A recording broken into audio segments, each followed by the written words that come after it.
from Minute Maid Park in Houston, Texas, Fox Sports Houston brings you Houston Astros baseball. Tonight it's Game 3 of a 4-game series. The Astros meeting the Pittsburgh Pirates. Good evening, everybody. Bill Brown and Jim Deshaies. May Day. The Astros have lost 11 straight, and tonight they face Wandy Rodriguez. Yeah, a very interesting pitching matchup here today.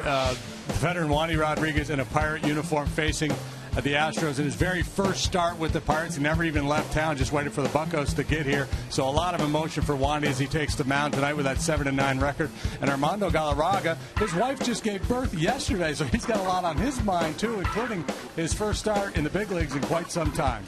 Battling emotions for these two pitchers as Game 3 of this series comes your way from Minute Maid Park. Next, the Pirates and Astros.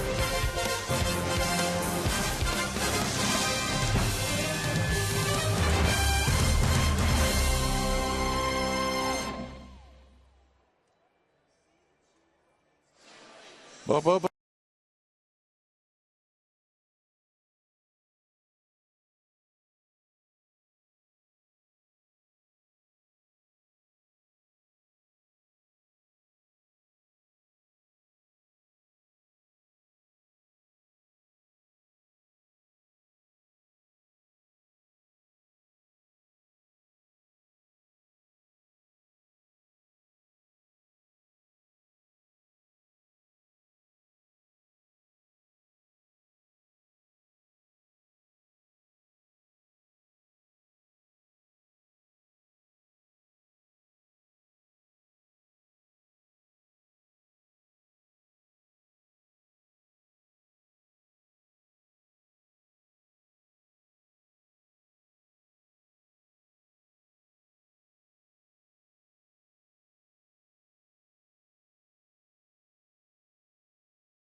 What's the Astros' career record on Faith and Family Night? I don't know.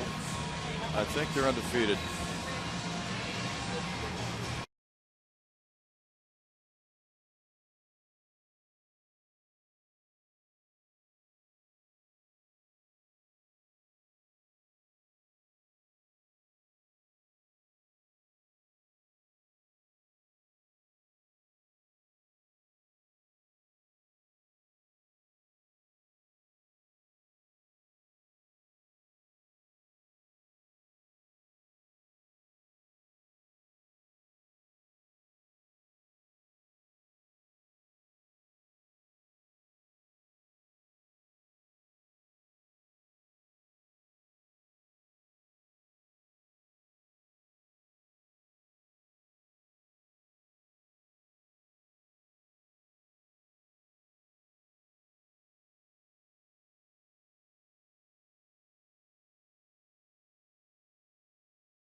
Brought to you by the Progressive Insurance Group. Call 1-800-PROGRESSIVE today.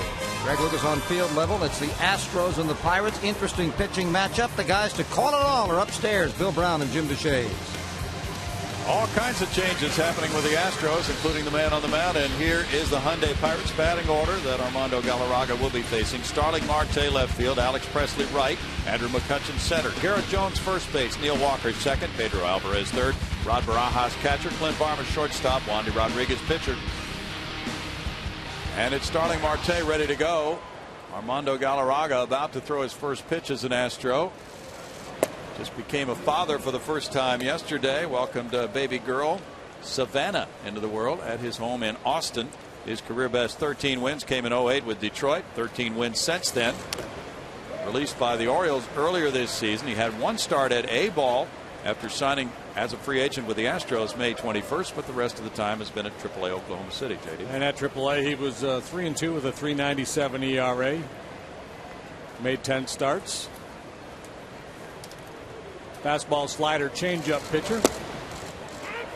Gets that one in for a strike. Baseball fans will remember Armando Galarraga. His bid for perfection was taken away from him by an inaccurate call down there first base by Jim Joyce. But that was then. This is now trying to reestablish himself as a big leaguer. Good start. Strikeout of Marte, who opened the game and his career with a first pitch homer leading off Thursday night. Starts that slider on the outside edge and has it just dive down below the swing of Marte. Alex Presley comes up. He is in right field. He was 2 for 4 with a homer last night. 235, 7 homers, 15 runs batted in. He had not played much right field. He smacks this one high to right field, and that one is going to be a 1-0 Pirate lead as Presley goes deep for the second time in as many games. Now he'll be sharing some time in right, and he validates that decision by Clint Hurdle by going deep. Humbling game, isn't it? Boy. Starts his Astro career with a punch out, and then the very next pitch ends up in the seats. He's down 1-0. Presley's 8th home run. He hit a fastball that was up and in a little bit last night from Jordan Lyles. This is a fastball over the heart of the plate, and as soon as he hit it, he dropped his head, started jogging. He knew he'd gotten every bit of that one. Pirates are second in long balls in the National League with 113. Now McCutchen. He puts it in the air, and the first baseman, Matt Downs, moves in for it. Watch out for the bag. 2 outs. Astros defensively feature Martinez, Maxwell, and Francisco left to right. You see Brian Bixler making his 4th start at shortstop. Marlon Gonzalez with the night off. Carlos Corporan behind the dish to catch Galarraga. Here at Minute Maid Park, where the Astros are on an 0-5 homestand so far. The infield shifts around. Altuve out to right field for Garrett Jones. And the shortstop Bixler's on the first base side of second. Strike 1 to Jones. Jones has been on something of a rampage recently. 2 homers in his last 4 games. 10 runs batted in his last 9 games. Up to those numbers for the season. He's 2 for 8 with a homer in this series. The Astros put the shift on for him. They've got Altuve out in short right field. Bixler moves to the second base side of the bag out there. And CJ the lone wolf on the left side of the infield, way off the line. That's out to center field and a long drive. Maxwell back toward Tal's Hill, up on the hill for the catch. Now it drops, and that ball is not a catch now. Jones going into third base, and he will have a 2-out triple as Maxwell failed to hold it after going all that way and running into the padding. The ball dropped out of his glove. Now Brad Mills wants an explanation from Darryl Cousins, the second base umpire. Boy, he really gets extended through this fastball. Armando's going to have to get the ball down if he's going to survive these hot-hitting Pirates. J-Max just not able to put it away. Such a tough play to make, climbing that hill. And so few, rare are the times you see an outfielder go up there to have to make a play. I mean, that ball's hit 420 plus feet. Jones doesn't know whether to run or argue. He wants to make sure that they get the call right. It was a running argument. And Cousins explains the call. Did not have possession, and even if an outfielder were to catch the ball and run 3 or 4 steps, we'll say, or even more than that, and then run into a wall and the ball drop out of his glove, it would not be a catch. Unless he had reached in and taken that ball out with the bare hand first. As he stumbled and went down, kind of spiked it. He had control but lost it. Now a runner at third for Neil Walker. And 2 outs of the inning.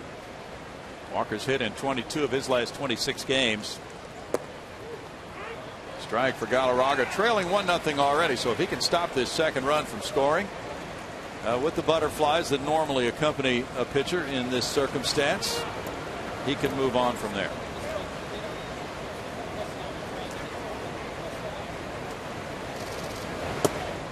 Missing, and it's a 1-ball 1-strike count. Galarraga, 30 years old, from Venezuela.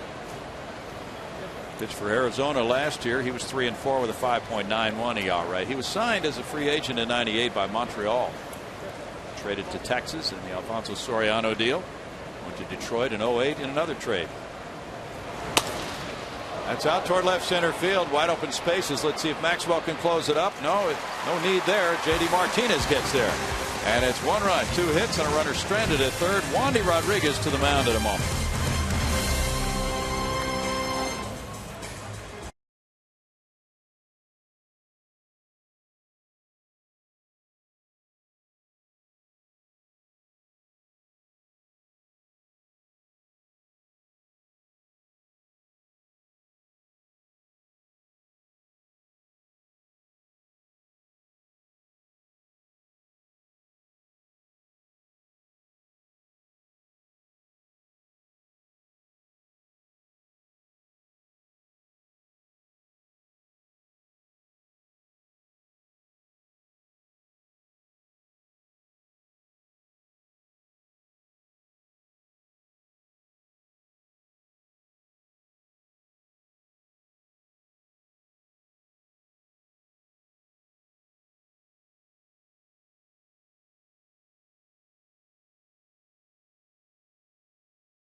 Starting lineup for Brad Mills. Jose Altuve second base, Matt Downs first base, Chris Johnson third base, he's been sizzling. J.D. Martinez the cleanup man in left field, Justin Maxwell in center, Ben Francisco in right, Brian Bixler the shortstop, Carlos Corpron the catcher for Armando Galarraga. Hey, who's that guy in the black and gold? Wandy Rodriguez. 80 wins with the Astros, 10th most in team history, 218 starts wearing Astro colors, and this is his first with the Pirates. First pitch is strike one to Jose Altuve. Got to be a little bit weird for Wandy. Put on a different uniform for the first time. Exhibition game probably for him a little bit. Yeah. But, there's also a lot of pressure on him. The Astros have not been in contention for a while, so there's been a lot of quote unquote pressure free starts. Very meaningful start for him and the Pirates. Glenn Barmas takes care of out number one for Wandy. Let's take a look at the Pirates now. Marte, McCutchen, Presley gives the Pirates outstanding coverage in the outfield. Alvarez has had problems. That's worth keeping an eye on with Wandy out there. The lefty gets a lot of ground balls in that direction. You see the rest of the infield with Barmas, Walker, Jones, and Rod Barajas is the catcher. Matt Downs gets the call today at first base. A 198 hitter with 7 homers, 13 runs batted in. But in his last 11 games, he's gone 8 for 22 for a 364 average. That's nowhere close. Ball 1 to Downs. Right-handed hitters have hit 11 homers off Wandy in 407 at bats. This one is high to center field. McCutchen legging it back and calling to right center for the second out for Wandy. So that'll be one of Wandy's assets. Mr. McCutchen in center in the huge PNC Park as well. His bat probably won't disappoint Wandy either. The season he's having. 2 outs and it's Chris Johnson. Took a liking to hitting third last night. 282, 8 homers, 41 runs batted in. Only the second time in his career tonight that he has hit third. Last night he almost hit for the cycle. He had a double, a homer, a triple, and a walk. And there's ball 1. So that was a great experience for him in that number 3 spot. He said he really doesn't care where he hits in the order. But he said it is nice to know you're going to have an at bat in the first inning.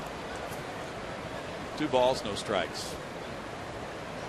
CJ has put some games together. He's gone 15 for 31. And there you see 11 for 20 on the homestand.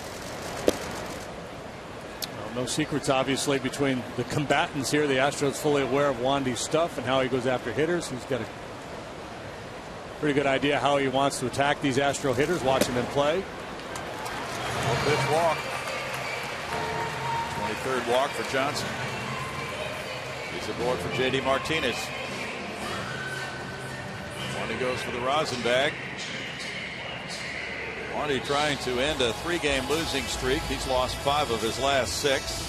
Last time out, he pitched reasonably well, giving up 3 runs in 6 innings. Was behind 3-2 to Cincinnati and wound up losing that game. He threw 102 pitches. J.D. Martinez facing him now. There's strike 1. Dave Rackley's the home plate umpire. J.D. leads the Astros in runs batted in with 52. Rack him up, Rackley. Kind of wide zone. And Wandy taking a couple shots up and in with that fastball, making sure he keeps the Astros right-handed hitters honest. You see the breakdown on him, his last 3 outings. 2 pitchers parks, San Francisco and San Diego, really didn't take advantage there. And then the solid outing against the Reds that Brownie mentioned. 1 ball, 2 strikes. Wandy, 33 years old. He signed with the Astros in '99. Traded a few days ago. Did not have to leave this city. Just waited for this turn in the rotation to come around again in a different uniform.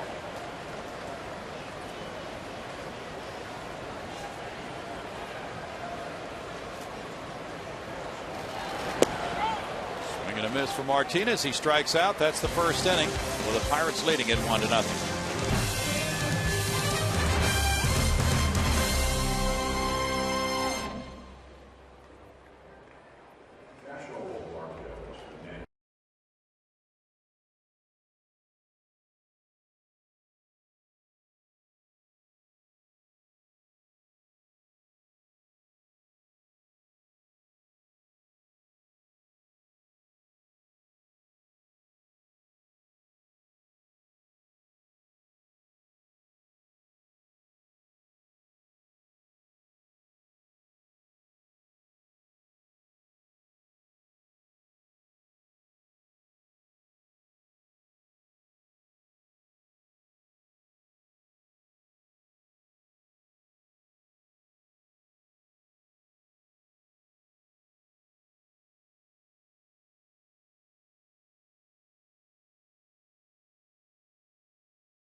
Sunday home game is an Astros Family Sunday presented by Minute Maid and Kroger. The next one's coming up tomorrow when the Astros and the Pirates go at it at 1:05. Fans can enjoy the Kids Fun Zone before the game and Kids Run the Bases after the game. To get your tickets to be here for that, go to Astros.com. Brownie, back to you. Next part, there's ball 1 to Pedro Alvarez. 1-0. Pirates leading. Alvarez has gone deep 21 times. He's driven in 58 runs with a .229 average. 2 for 8 in this series. Hits for right center field, backing up Maxwell. Now J-Max adjusting and going over for out number 1. A reminder, as you enjoy a cold one, to look forward to Miller time later in tonight's game, brought to you by Miller Lite. Tomorrow is the finale of this homestand. The Astros will be heading for Milwaukee and Atlanta on the next road trip. Rod Barajas is the batter. Checking in at 205. He has 8 homers, 19 runs batted in. He is 0 for 4 in this series. Barajas, a veteran, 36 years old. Taking ball 1. Galarraga had that big year for Detroit in 08, going 13-7, making 28 starts. He's really had to earn his way back to the big leagues this year. It's 2-0. He's working on 3 days rest since his last start for Oklahoma City. Next time around, Brad Mills explained he'll have an extra day between starts because of the off day in Atlanta next week. 2-1. Galarraga in that ball game worked just 3 innings through 66 pitches, so shouldn't be much of a factor. Should be good to go. Yeah, Brad said that they didn't think it would limit him a whole lot tonight. And Francisco Cordero is ready to go again in the bullpen after needing a night off. That one goes foul. Galarraga's getting these Pirate hitters out the way the Astros bullpen has been lately. Brad Mills will try to squeeze every out of him as possible, as was the case last night with Jordan Lyles.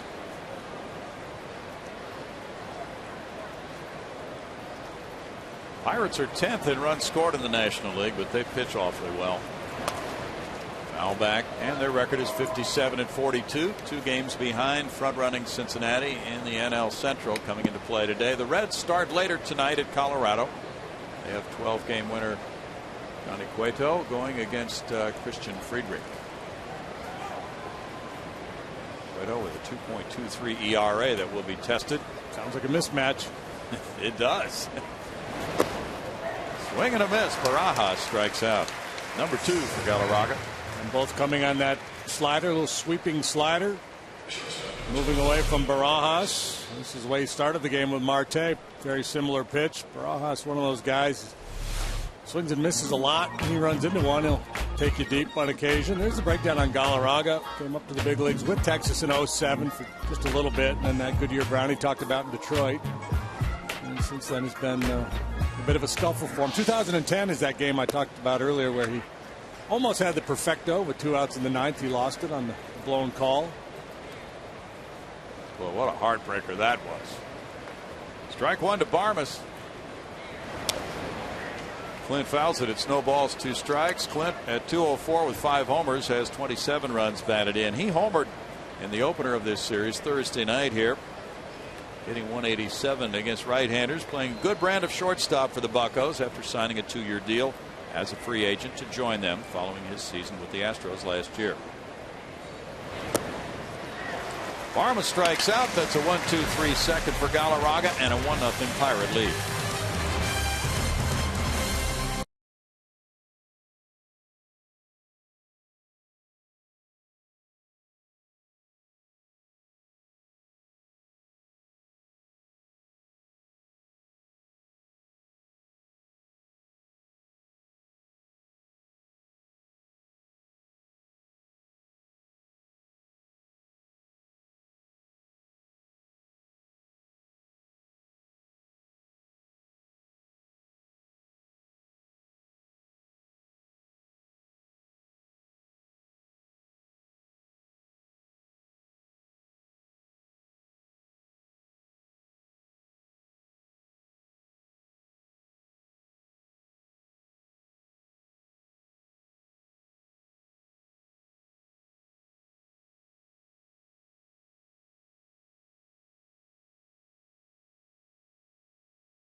Astros trailing 1-0. Here's AT&T trivia for you right now. In the Pirates' last playoff season in 1992, 3 players had 10 home runs or more for them. Who were they? Let's see. Playoff season. Only 3, huh? Well, 10. Bonds. Bonds. Bonds, Bonilla, Van Slyke. Okay. That would be the logical trio. Only got 2. There's strike 1 to Maxwell. Bonilla did not do it, we're told. He was either gone or hurt then, huh? Okay, didn't know that. He must have moved on. He must have been a Met by then. Could have been that year, yeah. Maxwell takes a curve, and it's a 1-ball, 1-strike count to J Max, checking in at 225 with 10 homers. Jeff King, maybe. Like it. Wandy missing in. That takes it to 2-1.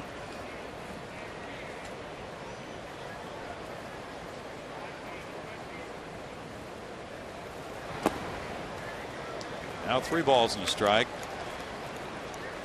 Wandy with 7 wins, 9 losses with the Astros this year, a 3.79 ERA. Traded for 3 prospects a few days ago. Big swing opportunity.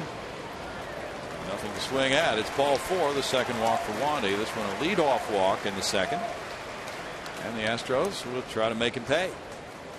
AT&T wanted to know those 3 Pirate players with 10 homers or more. Bonds with 34, Van Slyke 14, and King 14. No Bonilla.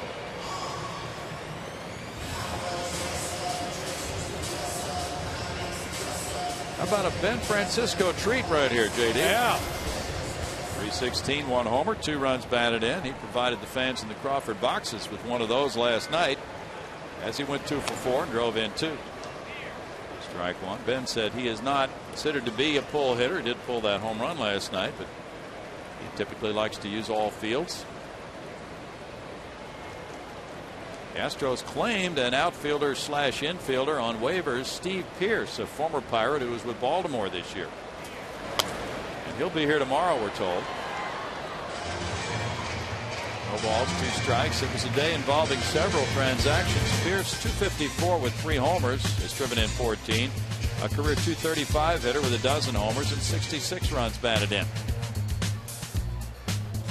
He'll join the club tomorrow in a corresponding move will need to be made.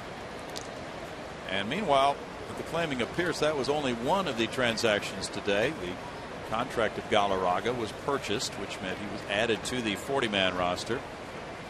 And Fernando Abad was optioned rather to AAA Oklahoma City. 2 other pitchers were outrighted, an Ariel Del Rosario and an Ari Rodriguez, and they both cleared waivers and will report to Oklahoma City. That takes them off the 40-man roster.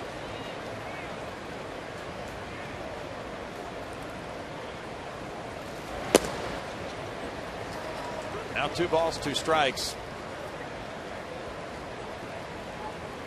Francisco had a hamstring injury with the Blue Jays, missed about a month. Well, if you can name all the Astros trades this month, you are right at the head of the class. Boy. Jeff Luhnow would probably have a hard time naming all the trades he's made this month. Wow.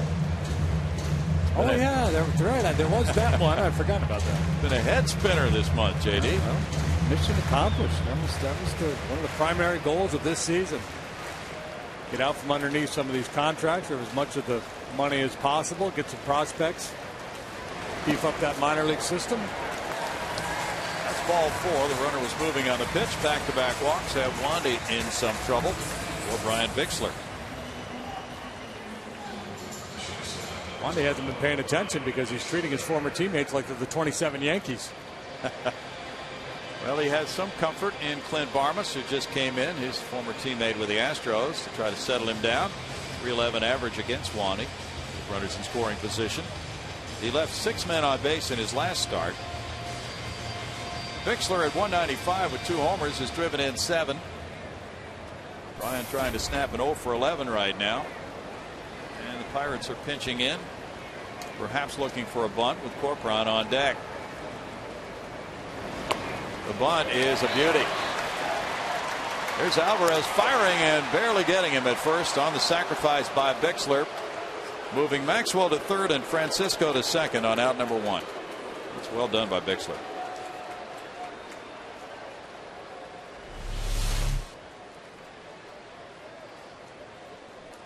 Yeah, if you're looking to push those runners along, that was about as well as you could do, and he almost got a base hit out of it. Problem is they've got the 8-hole hitter up and then the pitcher coming up after that. That play went from 5 to 4 as Bixler advanced the runners for Corporon. Carlos had 389 with 2 homers, has driven in 5. First base open here with Galarraga on deck. Corporon smacks one into left field. That'll deliver Maxwell. It's a 1-1 game on the RBI single by the Astros catcher. Francisco took third. Corporon's been really swinging a nice bat.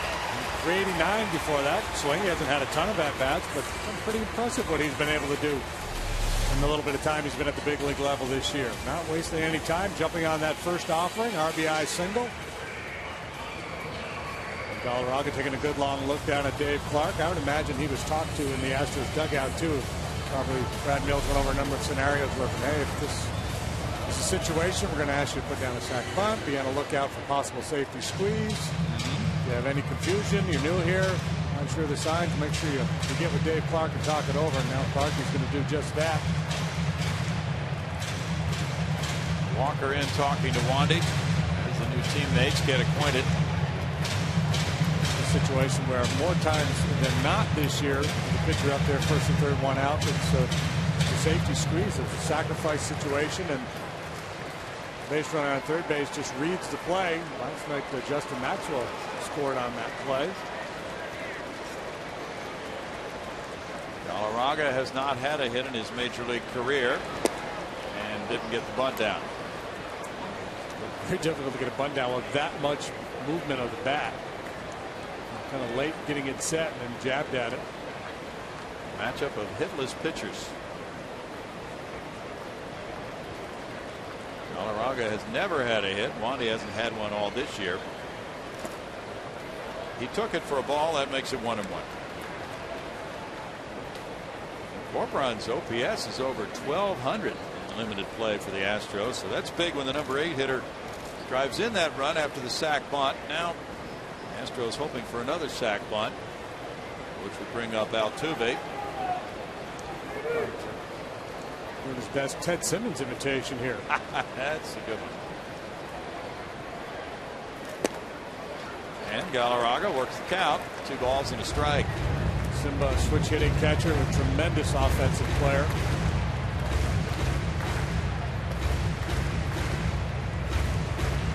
Wandy in 09 was 14-12. He had the 9th best ERA in the National League that year. It's top season for wins. He gets a swing there from Galarraga. That takes it to 2 balls, 2 strikes.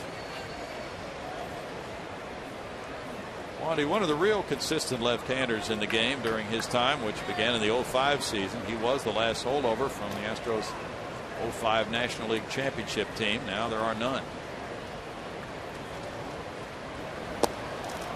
Wandy gets a strikeout. That's number 2 for him. And 2 outs with Altuve batting next.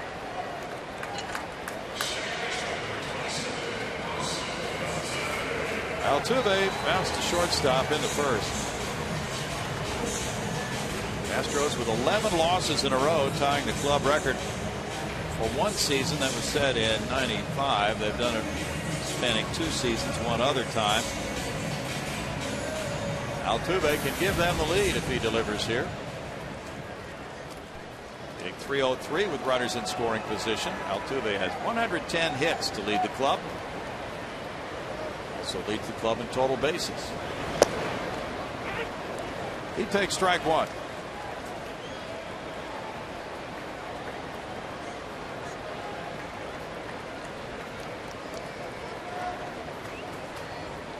Dodgers really walloped the Giants in San Francisco 10-0. Chad Billingsley winning that one, beating Barry Zito. The Giants won the opener of that weekend series last night in the 10th inning on a 2-run home run by Hanley Ramirez. Only one of 3 recently traded pitchers starting today. Anibal Sanchez made his Tiger debut, and Nathan Eovaldi is pitching for the Marlins tonight. Tigers lost 5-1 at Detroit. Number 28 for Edwin Encarnacion.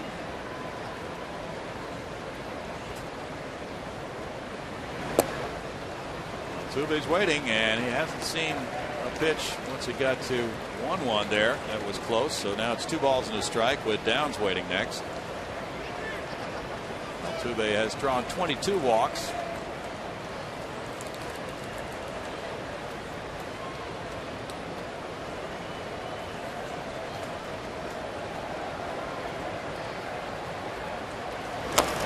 A little chopper goes to third, and it turns foul for Alvarez. Alvarez made a good play coming in on a bunt last night by J-Max.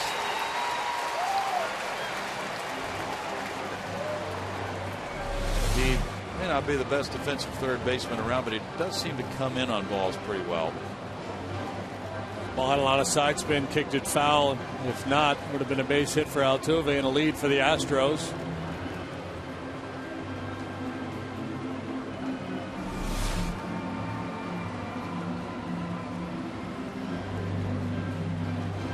Two balls, 2 strikes. Barajas out to talk it over with Wandy. Kevin Correa lost out on his spot in the rotation when Wandy Rodriguez was obtained to join the starting 5 for Pittsburgh. He's in the bullpen now.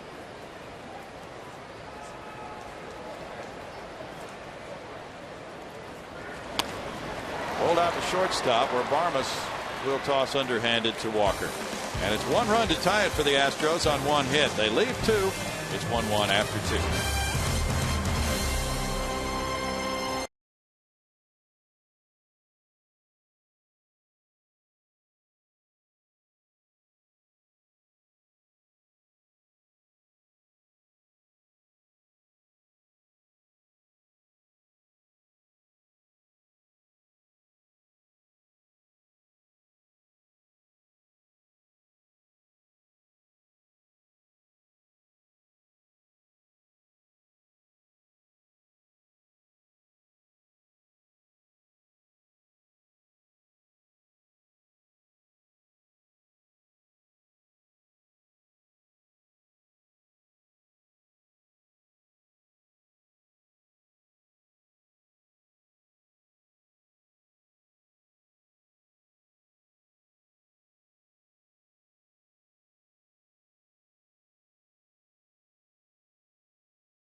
Park recently. Perhaps you haven't seen the new signage in left field. It's a group of 12 small signs that will eventually be full of Astros and their Community Leaders program. In the top left-hand corner, you might have seen National Oil Well Varco was one of the first companies to jump in. This is a program to help refurbish and rebuild inner-city ballparks here. All sorts of new corporate sponsors with the Houston Astros, and I'm joined now by Pete Miller, the president and CEO of NOV. Thanks for being with us. Oh, my pleasure, Bart. Thank you very much. Let's talk about this new Community Leaders programs and how quickly you guys got on board with this. This means a lot to you guys, doesn't it? Absolutely. You know, we're really excited about the vision that Jim Crane and his investor group has brought the Astros. And one of the things they want to do is really reinstitute a lot of baseball in the inner cities. Unfortunately, a lot of the fields were a mess, and they came to companies like ours and said, will you help us? And we were delighted to help. You know, we were a big Houston employer, and we wanted to do everything we could to try to help these guys make the inner city kids appreciate the game of baseball much more.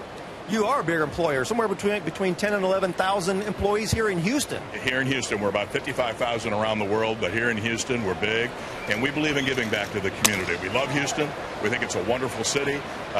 great education, great hospitals, great place to live, and anything we can do to help it be a better city, we're prepared to do. Well, you got a couple of thousand of your employees here today, and they watched you throw out the first pitch. But, boy, what a nice showing for your company. Absolutely. We've got about 1,400 out there, and fortunately I didn't bounce the ball, so I feel so much better about it. And you don't need a rotator cuff surgery either. Well, I may there, but that's beside the point. But no, we're excited about being here. The Astros, it's wonderful what they're doing for the city, and we'll get better. I'm sure of that. Oh, no question about that. And as far as your employees are concerned, it's my understanding that you're going to have a couple of thousand volunteers that are going to be going out and helping refurbish and rebuild some of these ballparks. Absolutely. We have 4 fields that are going to be west of where our office is in the A-Leaf district, and we'll have all of our folks going out there volunteering, bringing shovels and pitchforks and the whole deal, and really making these look quite good. We're excited about it.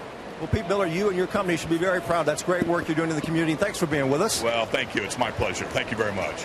This Community Leaders Program means an awful lot to the new ownership group and Jim Crane and President George Postolis, carrying on the tradition of involvement in the Houston community that was started by the Drayton McLean ownership group and carrying it right on through, Brownie. Thank you, Bart. 1-1 ball game in the third. Juan Rodriguez rolled out. Now it's Marte with a 1-2 count. The rookie fouls that one. 1-2 to Starling Marte, who opened the game with a strikeout. Galarraga getting a chance to settle in now. He's retired 5 in a row.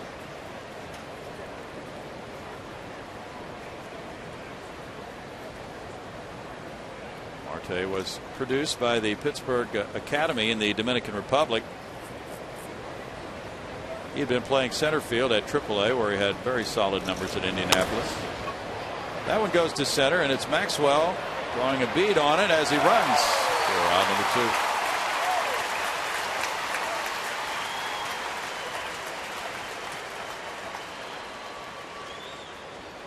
2. It's 6 in a row for Galarraga. Here it is. Went back to the slider that he punched him out with in his first at bat. This time Marte able to make contact, but weak contact way down off the end of the bat. And Marte, a guy who's got a lot of skills, but the reputation is that he's not a real patient hitter. So you get the jump on him, you can expand, and likely he'll hit your pitch. Presley hit a pitch he liked very much for a homer in the first inning. There's ball 1. And Presley's really not moping about the fact that Marte's here to play left field. He'll take whatever playing time he can get, he says, in right or wherever.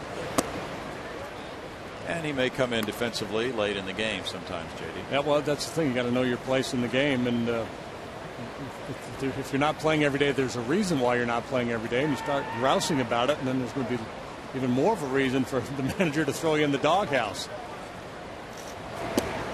It's in for a strike to Presley. That's the one thing about baseball. It rewards production. You cannot talk your way into a job. You know, that's funny. I've heard from so many players over the years, guys that got released. So I was political. They didn't like me. No. Bozos are in the game because they're really good players. They might be knuckleheads, but they produce, so they play. Yeah. It's a very fair game, as a matter of fact. Probably more so than any other business. 3 balls and a strike to Alex Presley from Monroe, Louisiana. Just turned 27 3 days ago. Pirates drafted him in 06 in the 8th round. He draws a walk. That's number 1 for Galarraga, and that brings up McCutchen. That's one of the problems that Galarraga's had in his career. Fairly high walk rate, and for a guy who doesn't strike out a lot of hitters, can't afford to put that many on base.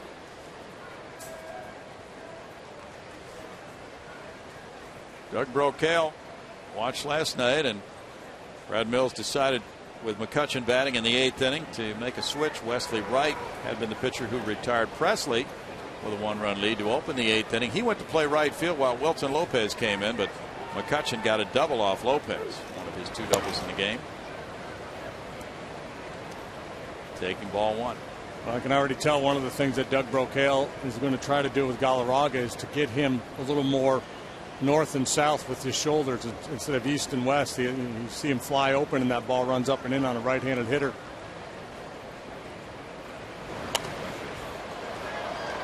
It's 1-1. Astros scooped up Galarraga as a minor league free agent May 21st after Baltimore had released him on April 6th. So he had some downtime this year. He was 2-1 for Oklahoma City in July with a 5.33 ERA.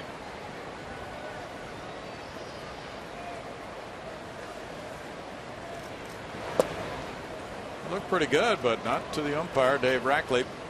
2 balls and a strike to McCutchen.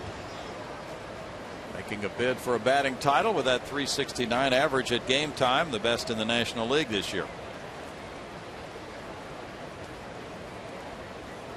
It's been one of the best clips for any Pirate to this point of the season. Many years. Going over to first base. Roberto Clemente in 1961 hit .366.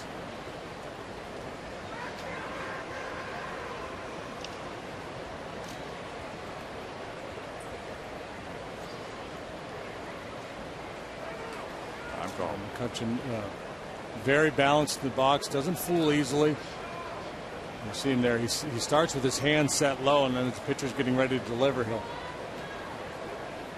bring him up above his shoulders and rock him back a little bit. For the most part, pretty quiet in the batter's box, not a lot of wasted motion.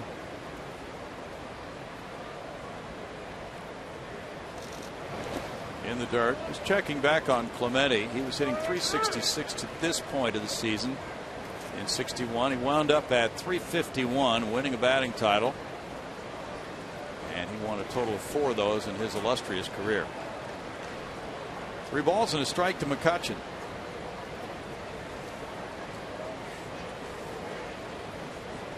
Bill Madlock won a batting title or 2 in Pittsburgh, didn't he? That's right. Forgot about that.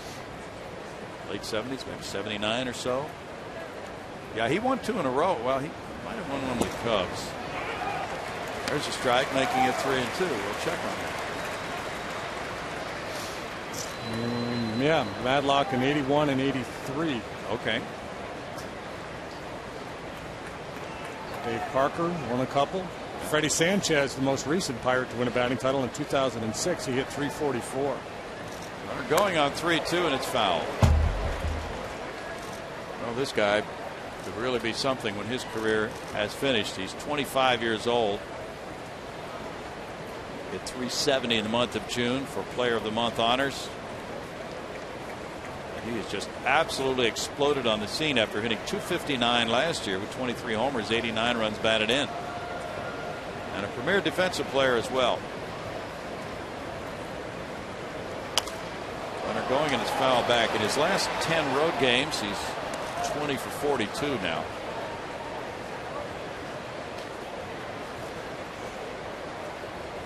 It's just hard to put him into a slump with his speed. He can beat out an infield hit with the best of them.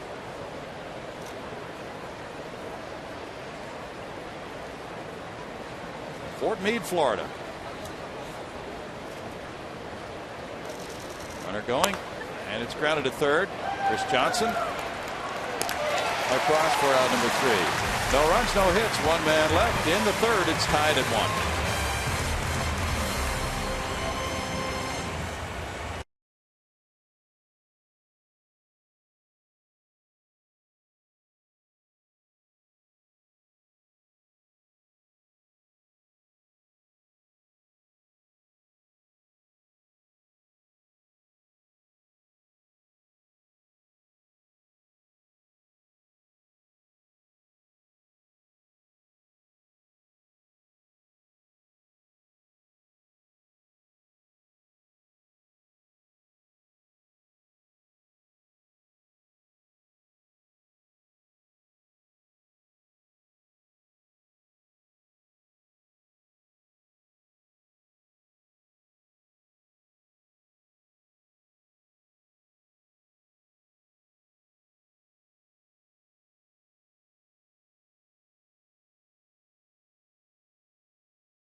You're making cancer history. It was in 1979, and this sort of thing just rarely happens anymore. The Astros defeated the Dodgers 5-2. That was good. Ken Force went the distance. But the game featured a brawl that began when Ken Brett hit Enos Cabell.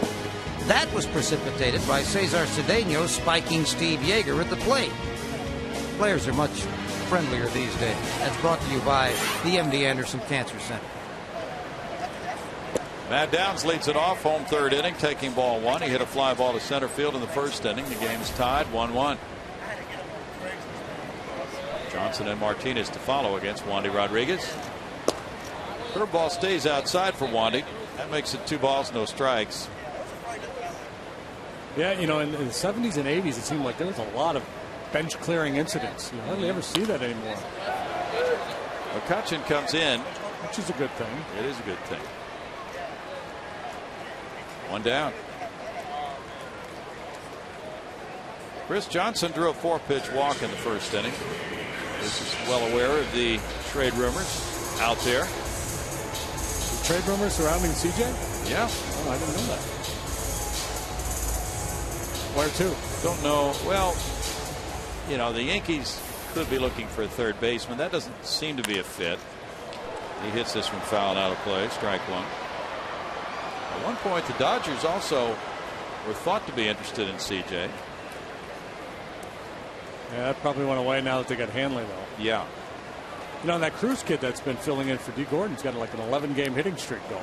Interesting. Yeah. But I could see CJ to the Yankees. That makes a little bit of sense. With A-Rod down for, 4 to 6 weeks. Yeah. But then the hot rumor is Chase Headley to the Yankees, because the thought is that he could play third until A-Rod comes back, and then he could move to right field and stay there beyond this year. Apparently, their right fielder, Mick Swisher's contract is up at the end of this year. So can Headley play the outfield? I don't know. 2 balls and strike. Headley apparently is very highly sought right now. There's a liner caught by Walker. That ball scalded. Nothing you can do about that. Good AB continues to hit the ball right on the nose. Bad break as Walker was well positioned. Really. A good swing of the bat here by CJ. Walker flinched. And CJ, by the way, would love to stay here. He loves it here. Martinez taking strike one. He struck out in the first inning. Especially if he goes to New York, because that's just going to be in a fill-in role until A-Rod's back. And who knows what will happen after that. No balls, 2 strikes.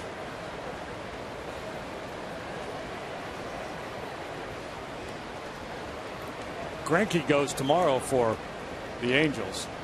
How do you think he'll do? I think it'll be really good for them. I mean, I don't know how they'll do tomorrow specifically, but it's really going to help an already pretty talented rotation. Yeah, that is a very deep rotation.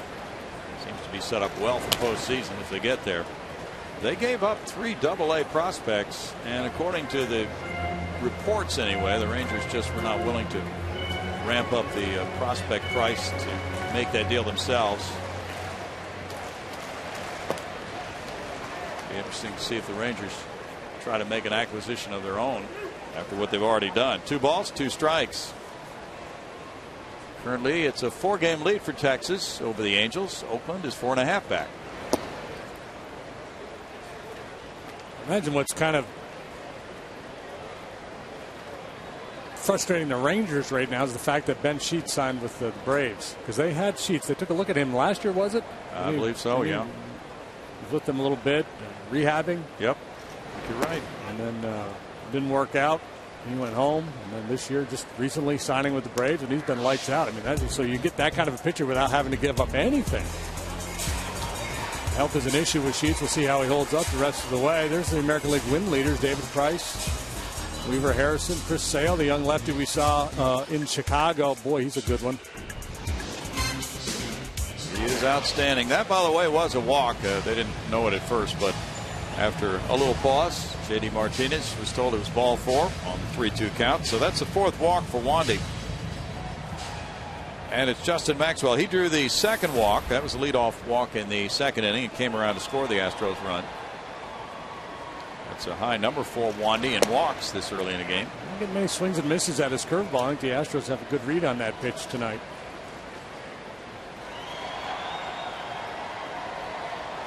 Wandy was traded for AAA pitcher Rudy Owens, single A pitcher Colton Kane, and outfielder Robbie Grossman, who's at AA right now. 1 ball, 1 strike. Grossman walked twice last night for Corpus Christi and scored the winning run as the Hooks won 6-5 over Midland. They're in first place in the second half with a 23-11 record. It's a line shot smash to Barmas for out number 3. 2 lineouts in the inning. Johnson and Maxwell crushed it, but it's still 1-1.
One as we move to the 4th. Join us for our next Flashback Friday presented by the Methodist Hospital System August 10th when the Astros take on the Brewers. The Astros will wear the 1990s blue and gold star jerseys on the field, and then Friday night fireworks afterward presented by Marathon Oil. As always, you can get your tickets at Astros.com. Brownie, back to you. Thank you, Bart. Garrett Jones tripled in the first inning. He was stranded at third base. It's a 1-1 game as he takes ball 1 here, leading off the 4th inning. That's a strike, and it evens a count at 1-1 for Armando Galarraga. Pirates have won 8 in a row from the Astros, who are 1-8 against Pittsburgh for the season. Infield shifted around more dramatically this time on Jones. Altuve's out almost to medium depth right field now. 2-1. Shortstop Bixler is deeper and more toward first base than he was last time up.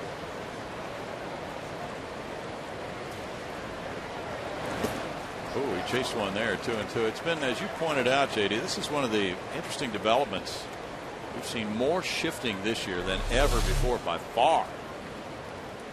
Well, more information available to the clubs and a willingness to adopt it. You know, baseball's kind of slow to adopt sometimes. Wow, look at that positioning for Chris Johnson, way over where the shortstop would normally be. And it worked out perfectly. He was the only guy. Now, of course, if they were just playing straight up, it would have been a ground ball to short. So the shift didn't really. Well, it might have been in the hole. Might have been a knock. Maybe. It was hit hard, but right at him. If he's not positioned where he was, it's probably a knock. Neil Walker now with a fly ball to left in the first inning, comes around for the second time.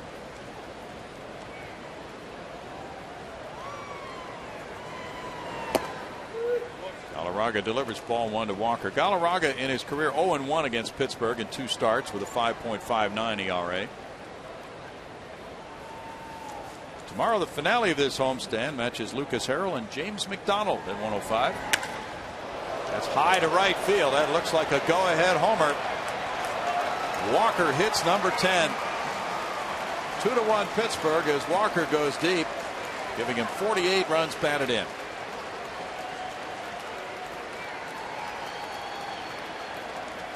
This Pirate Club reminds you of the old Pittsburgh Lumber Company, the way they're swinging the bats. Andrew McCutchen in the month of July hitting .450. This fella here, Neil Walker, was hitting .361 in July coming into this ball game. 30 out of 83. That's his 6th home run of the month. Second deck. Boy, impressive. Now Alvarez. And if you really want to see a long one, hang something to this guy, Alvarez. He swings and misses a lot. He's got a lot more holes than Walker does. He also has more power. The Pirates have homered now in 18 straight road games, a total of 38. We've got the ump on the mask. Dave Rackley.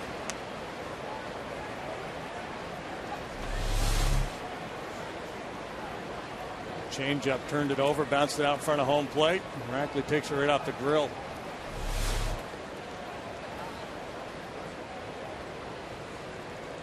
One for Galarraga. Raha's on deck. It's 2 balls, 1 strike.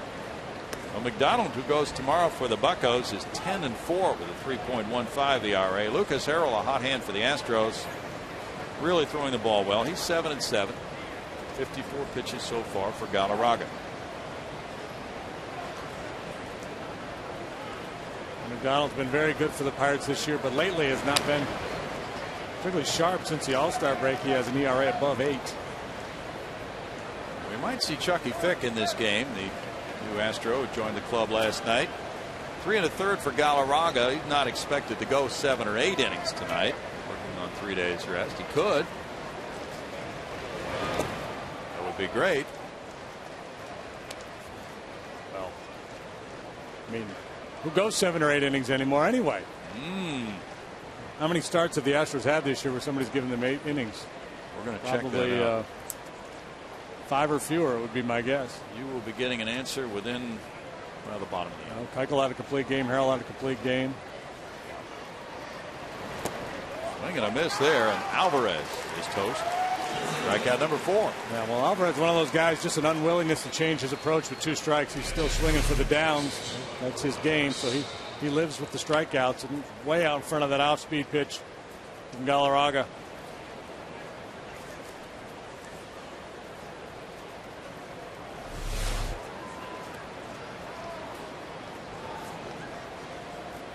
Got 1 so far. Barajas is the batter. He struck out earlier. 8 innings or more, huh? Yeah, there's 9 for Harrell in San Diego. That's 2. Wandy went 8 a couple of times back to back in May. And it's not just the Astros, it's just the nature of the way the game is played. So about 4 or 5, JD. Yeah, for the most part, a manager in today's game, if he gets 6 solid innings from his starter, he's looking to move to the bullpen. Now that is dependent on whether you have more confidence in your starting pitcher on any given night or your bullpen. And lately, Brad Mills has not had a lot of confidence in his bullpen. 1 ball, 2 strikes. That was interesting last night when he had Wesley Wright in the game. And Wesley got Alex Presley in the 8th inning. Then he went out to play right field for an out while Wilton Lopez faced McCutchen. And he came back in the game.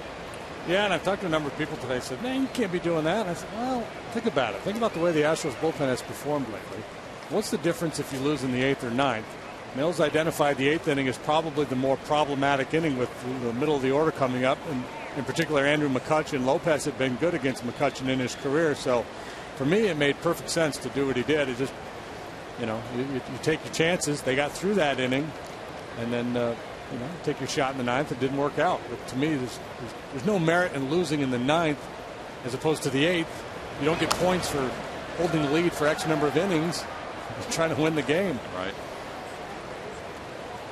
And actually, it was Reiner Cruz who came in with 1 out in the 9th after Wesley Wright struck out Alvarez. He gave up a single to McHenry. Then back-to-back walks. There was a wild pitch, a sac fly. That's what really hurt. And Cedeno was in at the end, but he came in with the bases loaded. Rolled in the hole. There's a backhanded play and a one-hop throw. Very well done by Bixler to end the Pirate 4th. They get their second long ball of the night. It comes from Walker, and it gives them a 2-1 lead.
Get the All-American Jack combos for only $4.99 plus tax at participating stores.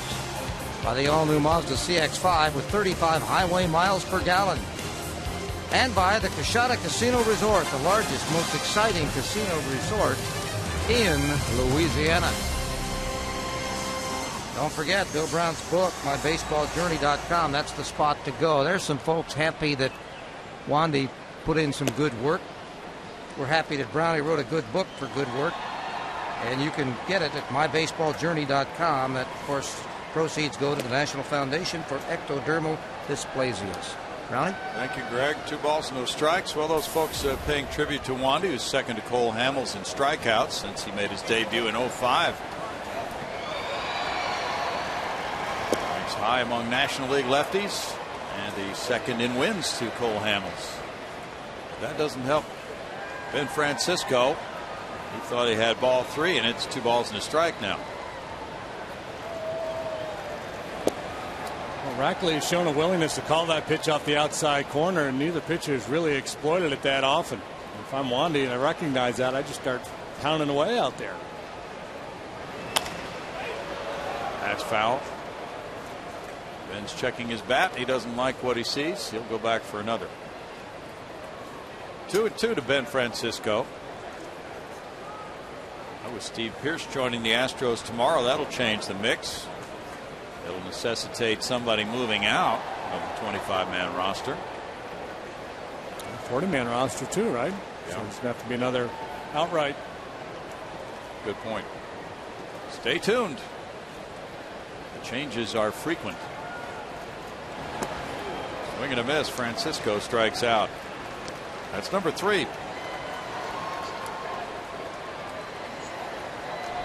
Wandy getting a swing and miss at his curveball after pounding away that outside edge. Falling behind Francisco 2-0 and coming all the way back to finish him off with a good curveball. Brian Bixler laid down a nice bunt for a sacrifice in the second inning. There were runners at first and second and nobody out. Now he gets to swing away. Brian was around the cage. He said, well, some guys, when they hit in their groups of, what is it, 4 guys in a group, JD, they want to hit in a certain spot, like third. Brian doesn't care where he hits. So guys are fickle about where they are in their hitting group during BP? Yeah, there was one guy, he wanted to hit third. So he said, well, that's fine. If that's where he wants to hit, I'll hit second or fourth. I'd love to hear the rationale behind that. There may not be one. 2 balls and a strike. Maybe superstition, maybe. maybe whoever that player is, when he first came to the big leagues, was hitting third in a hitting group one day and went 4 for 4 that night or something. Could be. I mean, to me, that's as irrational as superstition is. That's the only rational explanation. Yeah. Well, if you had pitched a shutout and you ate a certain breakfast, would you eat that same breakfast the next time? Yeah. Oh, yeah. That's a walk to Bixler. That's 5 walks for Wandy. Usual high number for him, and it's Corcoran coming up next. And more balls than strikes. So far, he's been able to limit the damage just to 1 run allowed. That was Maxwell, who drew the leadoff walk in the second, but he's flirting with it. He walked this many guys. They're asking for trouble. His high for walks in a game in his career is 6. He's done that 3 times. Hasn't done it since September of 2010. Carlos Corcoran found a hole between third and short for his RBI single in the second inning. That's the only Houston hit. Wandy delivers ball 1 with Galarraga on deck. Cubs beat the Cardinals 3-2. They pushed across a run in the 7th. Pinch hitter Reed Johnson dropped down a perfect squeeze bunt. That ended the Cardinals' 4-game winning streak. Strike makes it 1-1.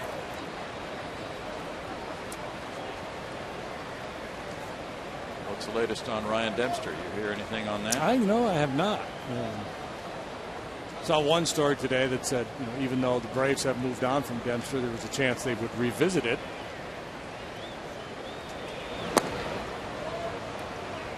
I would think the Rangers would be in play on Dempster now. Good point. I don't think he'll be as expensive as Greinke. And I would think they would want to respond to the Angels picking up Greinke.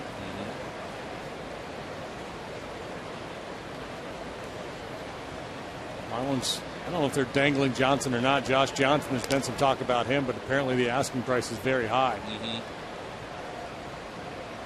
Marlins are in teardown mode again. They're good at that.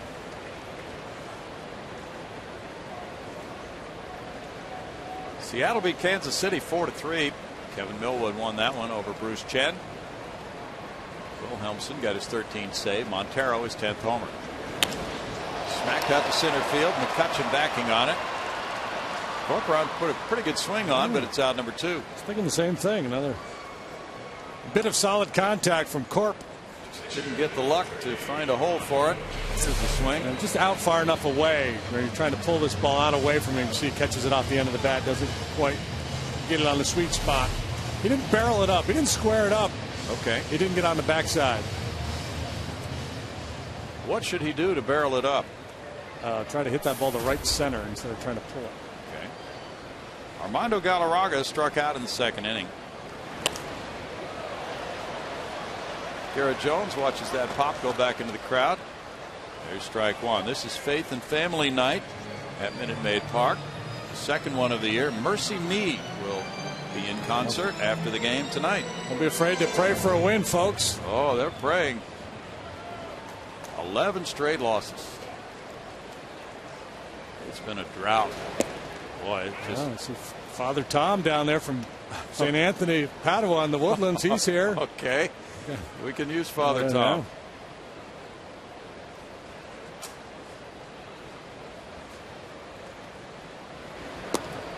Galarraga's down on strikes. That's number 4 for Rodriguez, and through 4 he leads it 2-1.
far the finale of this homestand as the Astros and Pittsburgh Pirates wrap up the 4-game series. Lucas Harrell will be on the mound, the 27-year-old rookie, making his 21st start of the season. He's been the Astros' best pitcher over the last few weeks. No decision in the loss to Cincinnati despite 7 innings of 1-run baseball last time out. Good matchup as well. Another good pitcher on the mound for the Pittsburgh Pirates as James McDonald will get the ball for the Buccos. Our coverage tomorrow here on Fox Sports Houston. This has been your Mazda Game Break. Brownie, back to you. Thanks, Kevin. Tomorrow's travel day for Kevin. He's leaving for Milwaukee. Next stop, Monday night, the Astros' Bud Norris and the Brewers' Marco Estrada. 6:30 for that airtime. Wandy Rodriguez has given up 1 hit, 1 run in 4 innings, walking 5, fanning 4. Armando Galarraga with those numbers on the bottom and has 63 pitches compared to Wandy's 71. Hanging in there. A couple of long balls that provided the Pirates with their 2-1 lead. Estrada, Gallardo, and Fires due up for the Brewers in that 3-game series that begins Monday night. Fires, yeah, good, yeah, he's got a 1.77 ERA. Been anxious to see what he features. It's Norris, Keuchel, Lyles for the Astros. Ball 1 to Clint Barmas. Looks at that one. It's a 1-ball, 1-strike count. Clint was talking before the game about how much he enjoyed his time in Houston. Hit .244 here last year with 12 homers. He missed the first month. A fractured hand. Played well defensively. 1 ball, 2 strikes.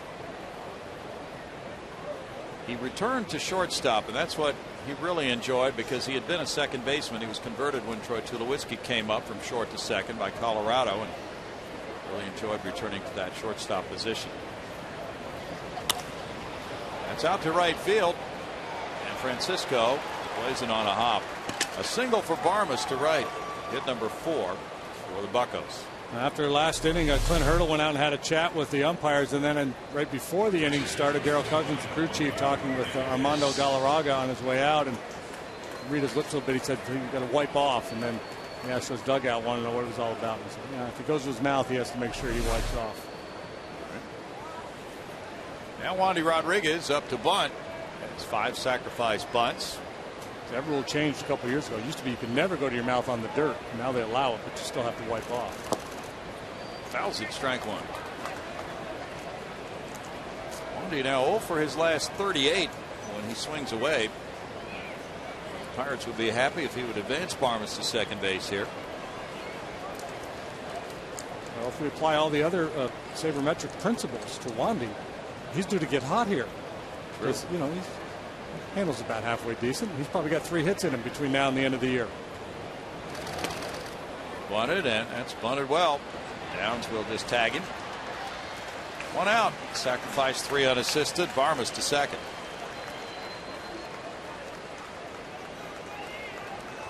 Now it's Marte coming up. He is struck out and fly to center.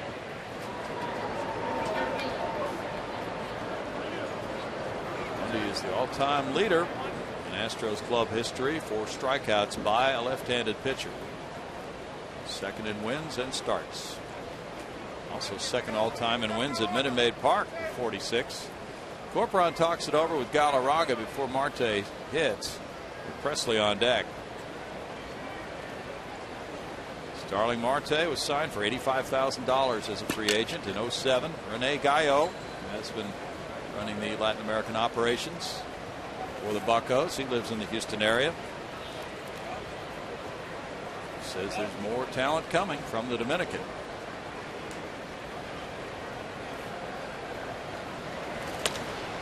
That's to center field. Maxwell. Barmas tagging and preparing to advance. He'll hold though. 2 outs.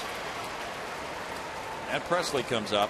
The Pirates for years were one of the top teams in Latin American talent. Howie Hake was one of the best scouts in the game. He at one point worked for the Astros, and he really mined the Dominican for Pirate talent. Howie was legendary scouting circles. He was. He was a lot of fun. He was the guy that used to time pitchers with his arm instead of a radar gun. I love that guy. He was so much fun. He would put his arm perpendicular to his leg, and as the pitcher was delivering, he'd drop his arm. And when his arm hit his leg, if his arm hit the leg when the ball got to home plate, that was a 90-mile-an-hour fastball. So if his arm was only halfway down when it got to the plate, that guy could really throw. Who needs a stopwatch? Ball 1 to Presley. A homer and a walk for Alex Presley tonight. Boy, he knew his stuff, though, didn't he? He really signed some of the top players in the game.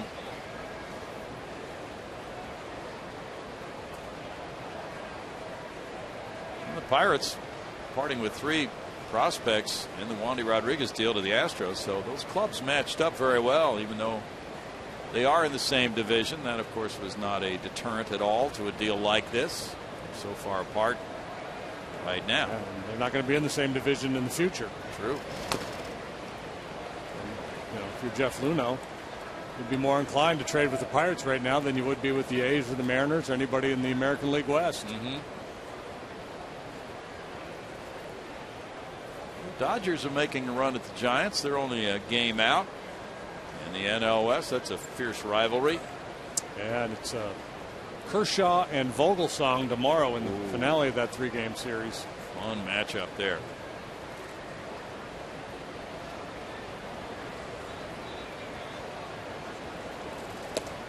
They finally resumed in New York. They had a long rain delay in New York. Boston now leads the Yankees 6-4. But Dustin Pedroia calling out some of his Boston teammates after the game last night. No, what did he do? Said we had bad at bats. You're supposed to work the count, at least tire out the pitcher if you make an out or whatever. But we've got guys just going up there hacking, making easy outs. Carl Crawford was one of the guys who was in the lineup in that spot in the innings he talked about when that was happening. Corporon might have a shot here at third. Nope, couldn't get to it. And on the wild pitch, Parmas advanced to third base.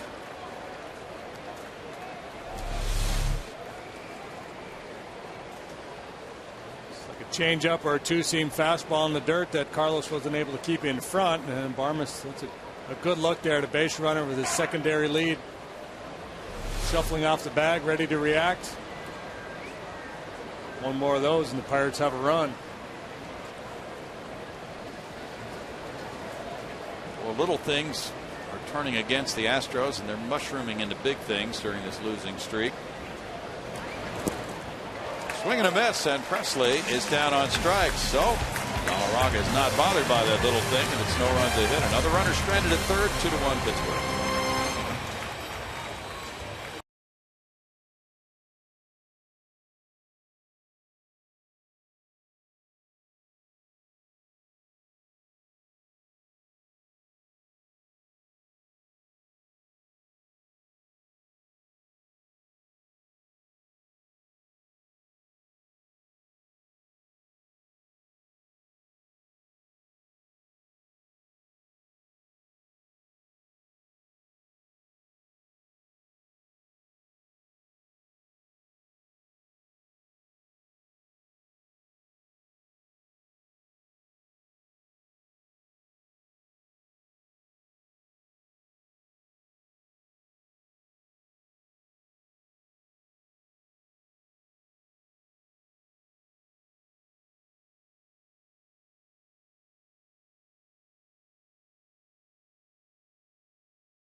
Presented by Kielbasa and Budweiser, is available every Thursday home game, including August 9th against the Nationals. Purchase a loaded ticket that includes a Fieldbox 2-seat, Astros cap, sausage dog, and value draft beer or soda, all for just $30. In order to be here for Guys Night Out, go to Astros.com to get those tickets. Brownie, back to you. The Astros hope to have the bases loaded. Altuve smacks that pitch right into center field for hit number 2 for the Astros. Here's the start. Great swing. He gets those hands back, separated from his front side, and then a good aggressive swing. Astros had a leadoff man on in the second. It was a walk to Maxwell. They were able to get him around to score. In a better position with the leadoff man at the top of the order reaching. 72 pitches for Wandy, 36 of each. Ball 1 to Matt Downs. That's not a good ratio for a major league pitcher. Downs has twice fly to center field. Altuve 18 for 24. Barajas has thrown out only 4 of 59. Wandy's given up 10 steals in 14 attempts. The Astros.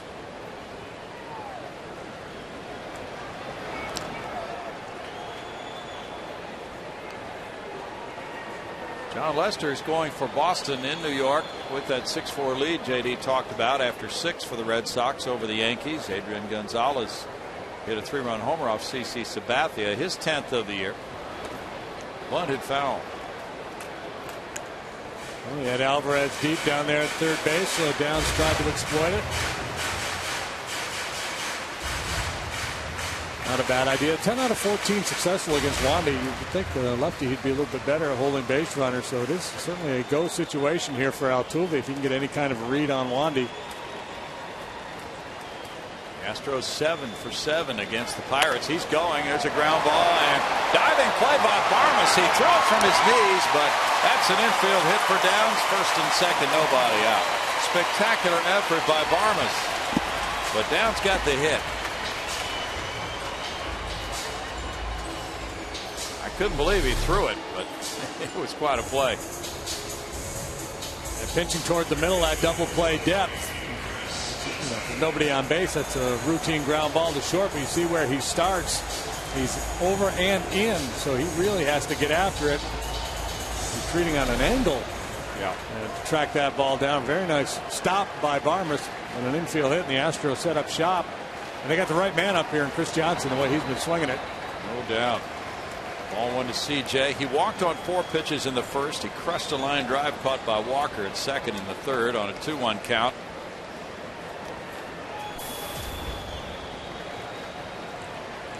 $15 hits in his last 32 at bats, 5 doubles, a triple, 2 homers, and 6 runs batted in. We'll be talking player of the week type stuff here. Ooh, that's right. 2-0 to Chris. He's hit homers here the last 2 games. All 8 of his long balls have come at home this season. Altuve and Downs waiting.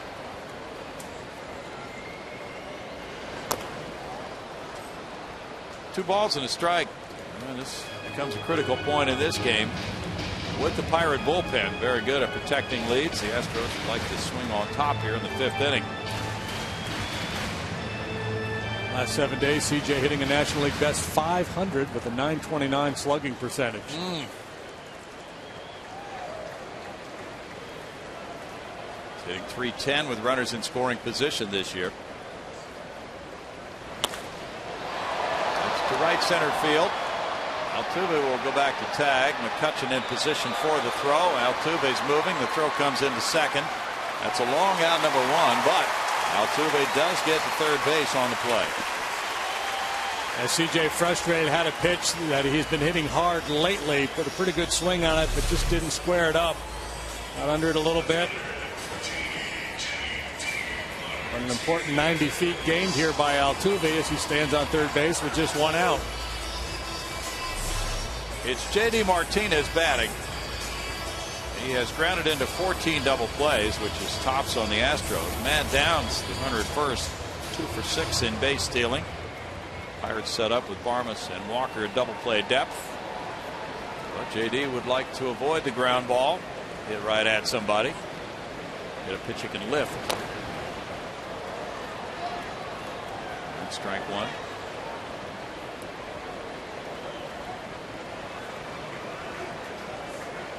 These are the situations baseball people talk about constantly. Runner at third and 1 out.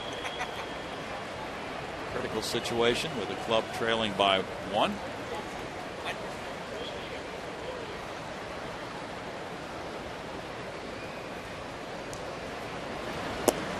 Yeah, and if you're the hitting coach or the manager, obviously you want to see results, but also you want to see the hitter go up there with a plan, a good approach, know what he's looking for, what he's trying to accomplish.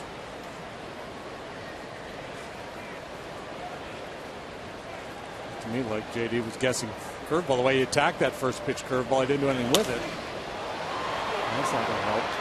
Walker gets out to shallow right field. Presley calls him off it. Presley makes the catch. Altuve will just draw a throw and go back. And that is frustration for J.D. Martinez. 2 outs. A little dicey out there in the Pirate outfield with Presley and Walker converging. If there's any kind of a misstep or stumble here, Altuve could have come home. Yep. Presley has to tiptoe around Walker. Presley was almost caught in a trap there, J.D. Oh, man. Don't be cruel. 2 outs, and it's Justin Maxwell. He walked and scored in the second. He lined short in the third. Gotta have the booth rolling their eyes at us up here. That's nothing different. We have more. No? Okay. What's this conversation? My glove smells really good. How's your glove? Yeah, my glove smells good too. All right, here comes the umpire. You want to keep smelling our glove? No, we better go back. All right, let's go. No, I can't. I can't stop smelling my glove. All right, we're good. If gloves could talk. Meanwhile, Maxwell now tries for a big 2-out lift, and that's what happens sometimes too. One club will fail to get a guy home from third with 1 out in the inning, but the next guy can pick him up. Well, interesting situation here now with first and third, and we talked about Barajas and the fact that he's really struggled throwing out base runners, so I'm not be surprised to see Downs go here, especially if Maxwell gets down in the count. If Maxwell's hitting in a favorable count, they might not want to take any chances on the bases, but if he gets down in the count, they might just try to steal the base with Downs, thinking that perhaps the Pirates don't even bother throwing through. That's the last thing Clint Hurdle wants to do is make a mistake if he feels like he doesn't have a real good shot at throwing out a base runner anyway, and let the Astros steal a cheap run on him. Dave Rockley called that a swing, and it's 0-1. Curveball hammered to right field. Presley way back. Presley at the wall. It's off the wall. That's going to score Altuve. And Downs is coming to the plate. And here streaking for third is Maxwell. The Astros grab the lead 3-2. What a big 2-out extra base hit by Maxwell. 2 out, 2 strike after 2 frustrating at-bats. 2 RBI triple by Justin Maxwell. First triple of the year for J-Max. An inning that was so promising, it started to slip away, but with that swing of the bat, the Astros cash in big time. Presley feeling for the wall. I don't think he really had a good sense of exactly where he was in relationship to the wall out there. Altuve, come on down. Matt Downs right behind him. Such a big hit. And Francisco has walked and struck out. He takes ball 1. And Pixler's on deck. Maxwell waited for that breaking pitch, and he really hammered it. Ground ball to third. Alvarez on to first, and the Astros pick up 2 in the 5th on 3 hits. J-Max now with 31 runs batted in gives the Astros a 3-2 lead.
And it's time for our progressive fan of the game. You know, if you've never come out to Minute Maid Park to celebrate a birthday, you ought to, because there's a lot of fun stuff to do out here for birthday parties and such, especially out here in the Budweiser patio. I have a young man celebrating his 11th birthday coming up in a couple of days, Jared Rickle. Jared, happy birthday. Thank you. You were here early today to get some autographs on that ball? Yes, sir. Who'd you get? Jose Altuve, Wesley Wright, and Wilton Lopez. Oh, that's a good trio. Is Altuve your favorite player? Yes, sir. Very cool. So they got all kinds of stuff lined up. His mother, Camille, joins me now. This is a lot of fun, birthday celebration out here, isn't it? Yeah, we like to try to make it a tradition to come out for his birthday over the weekend, first weekend in August. And so social media night ran over that weekend, so I'd like to treat him to that. Was it your first social media night out here? Not mine. It says not mine. But you got to see Jose Altuve. That was pretty neat. Mm-hmm. Yes, he a little shy, but yeah, he enjoyed that. Aren't we all? Well, since I sat down here, the Astros have taken a 3-2 lead. Does that mean I have to sit here with you guys the rest of the game? Yes, please, because I tend to be a bad luck charm. Okay. So you're buying, right? Absolutely. Okay, I'm going to stick out here then. And Jared, happy 11th birthday. You are the progressive fan of the game, pal. Brownie, back to you. Maybe a little flank steak for you out there. Yeah, Bart. something like that. Get some fries. I got a Biggio burger or something. Where's my waitress? Ah. 3 balls, no strikes here in the 6th inning. McCutchen leading it off. He's 0 for 2. Astros just grabbed the lead. Galarraga has fallen quickly behind McCutchen. On social media night, he smacks a line drive into right center field. Well, McCutchen is aboard with his 134th hit of the year. He's second in the league in hits. And he has 14 steals in 21 tries.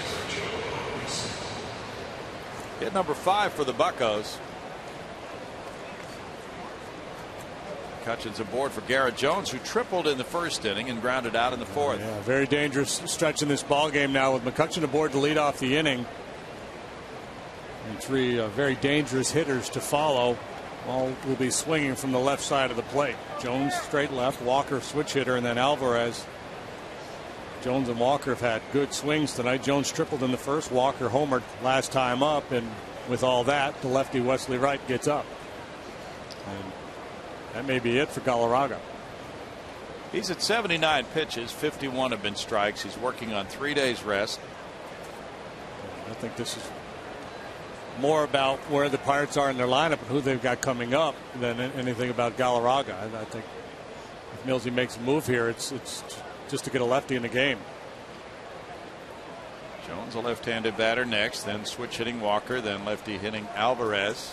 But this does not look like I'm making a move to the bullpen conversation that Mills is having out there. Strategy session.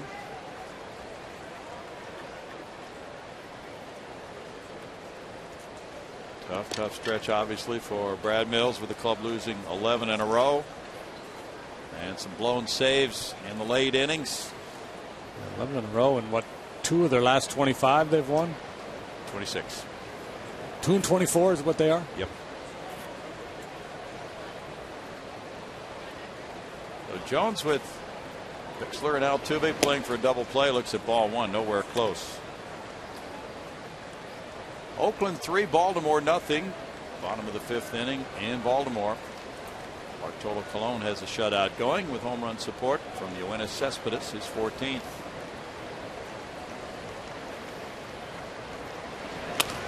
Bouncer, diving play, downs from his knees. He hits the runner with a throw. It hit McCutchen. So it's 1st and 2nd, nobody out. What a great effort by Downs. First to flag that ball down. You obviously, with a 1-run lead, you want to try to keep that man out of scoring position. It's just difficult. See, McCutchen's so fast, he closes that angle in a hurry. And by the time Downsy gets to his knees in position to make a throw, McCutchen has really narrowed that window. It would have taken a perfect throw on the inside to get McCutchen, and it's tough to be that accurate when you're throwing off balance, falling from your knees. Hit him in the back of the helmet. Now Brad Mills has come out to make a move. You know, it'd be easy to sit up here and say, well, he should have taken the sure out at first, but sometimes you just got to try to make a play. 3-2. Houston leading. Back in a moment.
6th inning. Last night, Wesley Wright came in.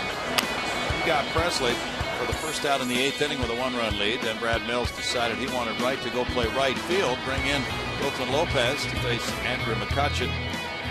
But Lopez gave up a double, and then Wright came back in. He got Jones, Walker, and then for the first out in the 9th inning, he struck out Alvarez before leaving. So an inning and a third last night, very well pitched. And the outfield. Yeah, that's not the first time that Wesley had done that. He did last year against the Rockies.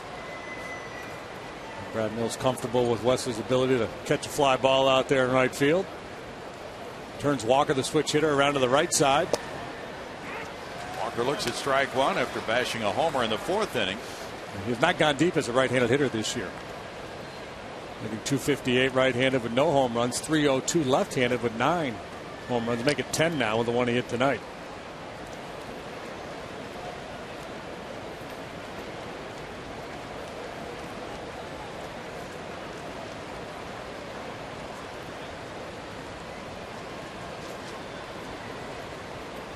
Chucky Fick is warming up for the Astros in their bullpen. He just arrived with the Astros last night.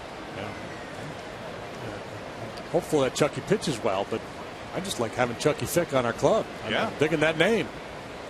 Absolutely. Brad Mills was a minor league teammate of his dad, Chuck Fick, in the Montreal system. No balls, 2 strikes. Here we go, looking for a little triple play karma. Is that Morgan Ensberg? Yep. 0-4 at Philly. Ground ball took him, well, a step maybe closer to the bag than he had been playing. He had that all predetermined that if that had happened, he was going around the horn, and he turned 3.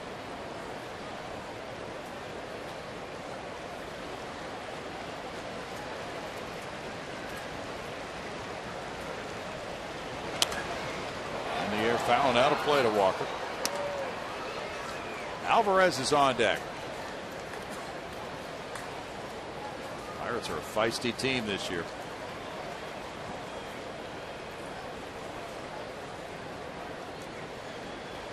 They appear to be much better fixed than last year when they did a big El Foldo in the second half.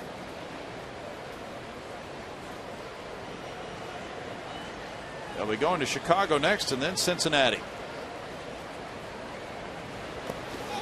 He's hit by the pitch to load the bases. Oh boy. 0-2. And Walker's hit by the pitch, bases loaded, nobody out. That's one where you want to scream at the hitter to get out of the way.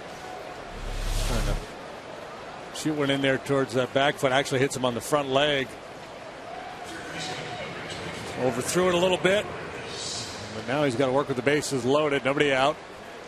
To a very dangerous Pedro Alvarez. Alvarez has flied to center and struck out.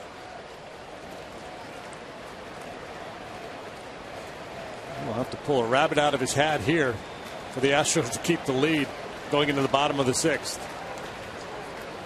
Alvarez hitting .186 against lefties, 16 for 86. That's ball one of the former Vanderbilt star.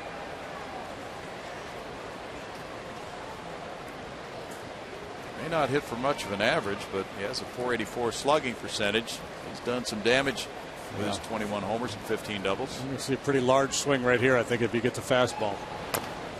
Didn't do anything with it. Here we go. There's one. There's 2.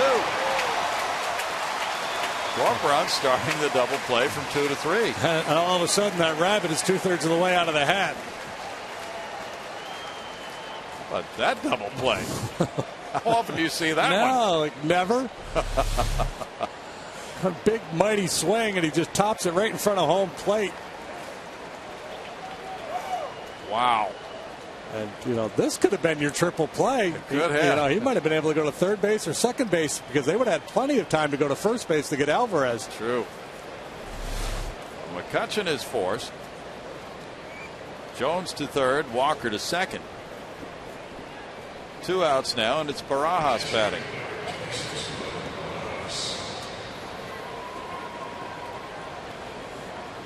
Barajas is struck out and grounded to short. Mixler made a very good play to get him in the 4th inning. This would be some Houdini act if Wesley Wright can pull it off. Clint Barmas is on deck.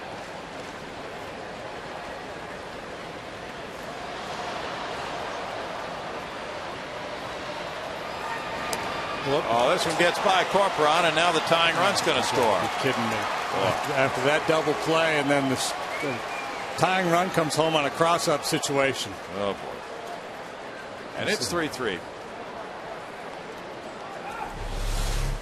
Corcoran he may have taken this one off the bare hand. Looked like it. He's looking for a breaking ball, and Wesley throws a heater.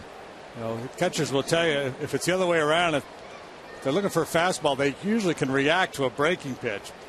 But if they're expecting a curveball and get a heater, that's awfully tough. And got him right on the throwing hand. And that's the reason he's being visited by the head athletic trainer Nate Lucero and Brad Mills. It's tough when you're the manager too, because obviously your first concern is with the player and his health.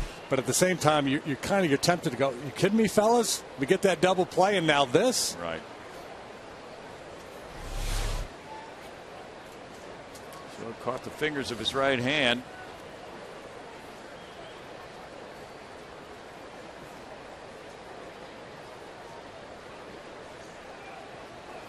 Throw a couple from behind the plate, see how it feels. Hopefully he's okay. He's done a nice job since coming up, especially with the bat. He will certainly do everything he can to stay in this game. He's not coming out unless it's really bad.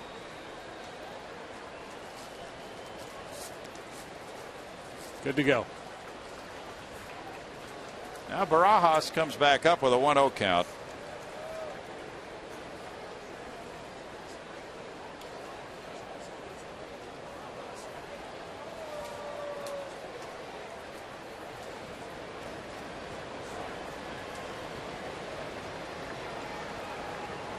Runner at third now at 2 outs.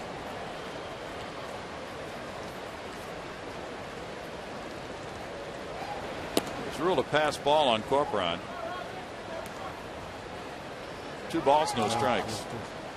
There's no official scoring for a cross-up. There's wild pitches and pass balls. There's nothing that you can't charge a cross-up on the pitcher. Just don't know. There's no thing in the scoring. I mean, once in a great while, you'll see it where the catcher forgets what he asked for, or gets a little confused. But 9 out of 10 times, 99 out of 100 times, that's on the pitcher.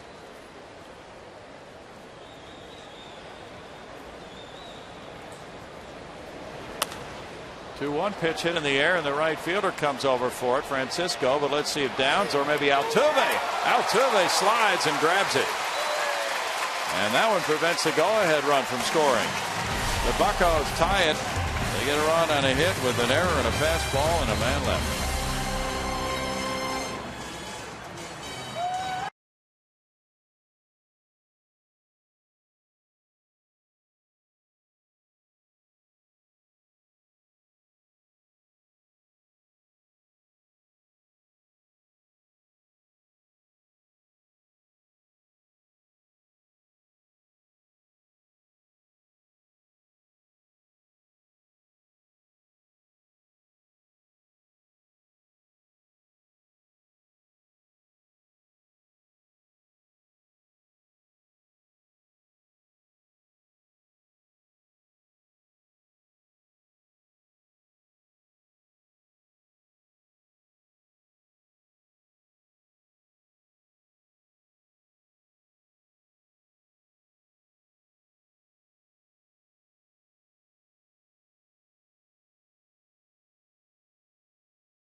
morning, fans. Chevy is proud to present a new show called Chevy Hometown Kids. This show's not about the score, it's about the experience. So tune in each Saturday at 10 a.m. right here on Fox Sports Houston, or go to hometownkids.tv for more information. Brownie, back to you.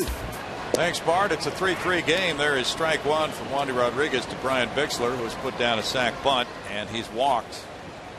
4 hits for the Pirates, 5 for the Astros. The Astros have the only error.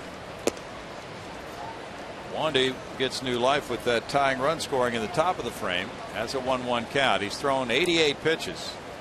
Armando Galarraga threw 81, 51 for strikes. He went 5 innings, allowing 5 hits, 3 runs, 2 earned, 1 walk, 5 strikeouts. 1-2. There's a conversation in the dugout after the top of the inning, and what we have on tape would seem to indicate that Wesley Wright took the blame for what was ruled a pass ball on the catcher Corcoran. So that run in the 6th inning unearned, charged to Galarraga. 2 balls, 2 strikes. Corcoran is due up second, and then the pitcher spot comes around. Pitchers, we have a lot on our minds. We get forgetful out there sometimes. Yes. Off the end of the bat, one hopper to Walker. 1 out. Wandy's due up second in the 7th inning. Shooting towards the middle, and it pays off again for Walker. He caught that line drive off the bat of CJ earlier. This time Bixler with a bid for a base hit up the middle, and Walker right there to shut him down. Corcoran has had 2 good at bats tonight. He drove in a run with a 2nd inning single, and he lined to center field. Scott Moore comes out to the on deck circle to pinch hit for Wesley Wright. Chucky Fixman warming up in the bullpen.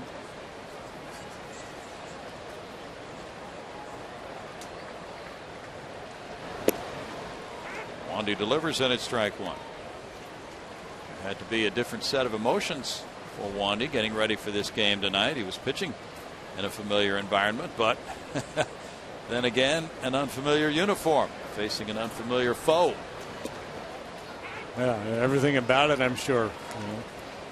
Remember when Berkman got traded, he tried to park in the parking garage and they wouldn't let him. So I don't know if Wandy suffered a similar fate, but where you park, or if you come over from the hotel. Well, he came from his house, obviously. Yeah.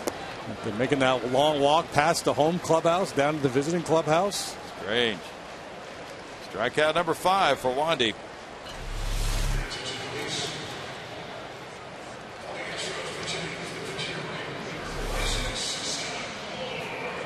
Scott Moore's the pinch hitter for Wesley Wright. Wright in 1 inning allowed no hits, no runs. Hit a batter. Had no walks or strikeouts. Moore takes a look at it, and there's strike 1 to Scott. Lefty on lefty here. The Astros have Marwin Gonzalez, the switch hitter, Chris Snyder, a right-handed batter, on the bench. The other guy's all bat left. Moore takes a look at it, and it's 1-2 for Scott. Lefties are hitting .266 against Wandy.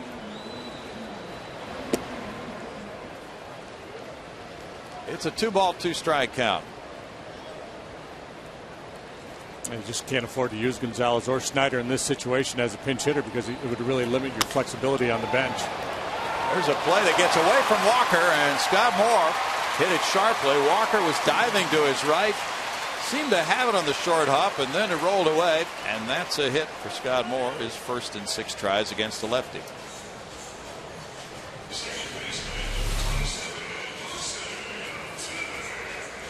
Hangs in there pretty well on a curveball where Wandy dropped down a little bit, and Walker, after initially stopping it, couldn't corral it. Trying to get to his feet, and he just flipped it away. No chance for Barmes to finish the play. Good job by Moore. Now Ray Searage, the pitching coach, comes out. Wandy's at 99 pitches, 54 have been strikes. Altuve, the batter, he's 1 for 3. Altuve whistled a single into center field in the 5th and later scored. Chris Reesop is warming up, a right-hander. Searage and Hurdle hoping they can get Wandy through the 6th inning and pinch hit for him in the 7th. It would appear he's due up second. He's thrown 99 pitches there.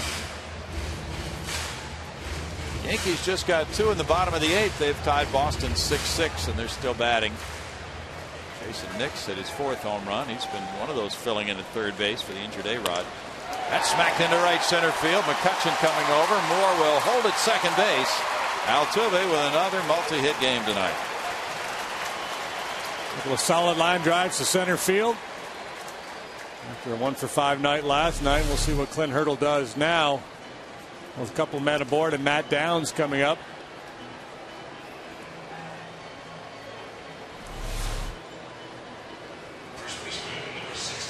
36 multi-hit games, tied for 4th. He began the night tied for 2nd with Aaron Hill of Arizona among Major League second basemen in hits, trailing only Robinson Cano. 2 more knocks, and it's Matt Downs. He got the infield hit with Barmas diving to stop it in the 5th inning, and then came around to score. He's 1 for 3. Downs takes strike 1 with Chris Johnson on deck. Atlanta leads the Phillies 2-1. They've played 7 in Atlanta. Chase Utley hit his 5th home run. Mike Minor still in the game for the Braves. Now 1-1 to Downs.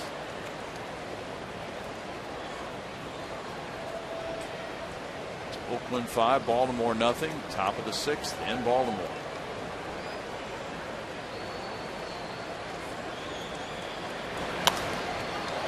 In the air, and the first baseman Jones calls and comes over to foul ground. In the 6th inning for Houston, no runs, 2 hits, 2 men stranded after 6, 3-3.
Monday fuel efficiency drive sales event by AT&T, Rethink Possible, and by Mattress Firm. Save money, sleep happy.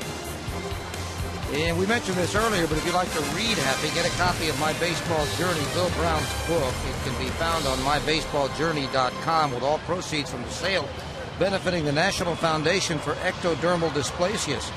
It'll tell you the story of Brownie's career, but it's also got some behind-the-scenes stories of how the telecasts work. Some great moments from Astros' past games where Brownie was part of. And there's where you can get it, mybaseballjourney.com. Well worth your money for a great cause and a great read. Now, back to the field and some changes, Brownie. Thank you, Greg Lucas. Scott Moore stays in to play first base after pinch hitting and getting a hit in the bottom of the 6th inning. He replaces Matt Downs, who leaves the game going 1 for 4. Chucky Fick makes his Astros debut at AAA Memphis in the Cardinal organization. He was 1-1 in 42 games.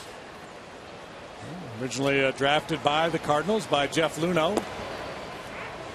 Fick, he's a sinker baller. The ground ball is his specialty.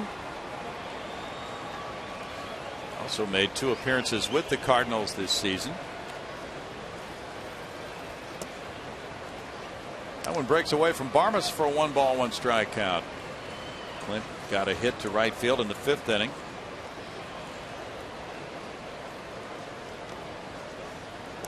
Vick was born in Thousand Oaks, California. Went to Cal State Northridge and Fresno State. A couple of good baseball schools. 2 balls and a strike.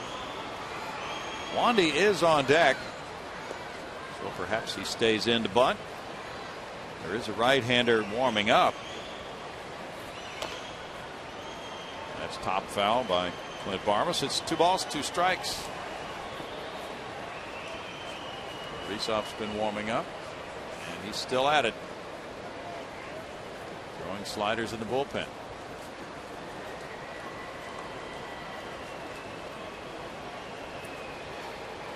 Be a good name for an album or something. Sliders in the bullpen. Well, you've got that sandwich name for you. There's a liner into right for a hit. I don't think that ever happened. Oh, it didn't happen? The hanging slider? The hanging slider, yeah. I like that. Barmas twice goes between first and second for hits tonight. Here it is. Well, it's a good job by Barmas, really using his legs to go down and punch that ball into right. Setting up another sacrifice opportunity for Wandy. Wandy did execute a sacrifice bunt in the 5th inning after grounding out in the 3rd. Chris Johnson is in tight. Wandy looks at ball 1.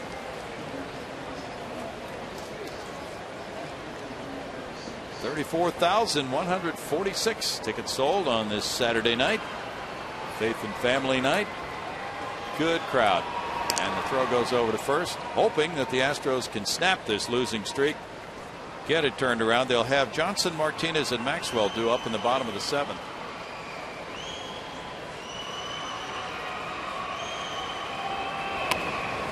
Wanted to the first baseman. Moore. He'll tag Wandy. Sacrifice is second in a row tonight. Gets Barmas to second again. Wandy's a lot better bunter in a Pirate uniform.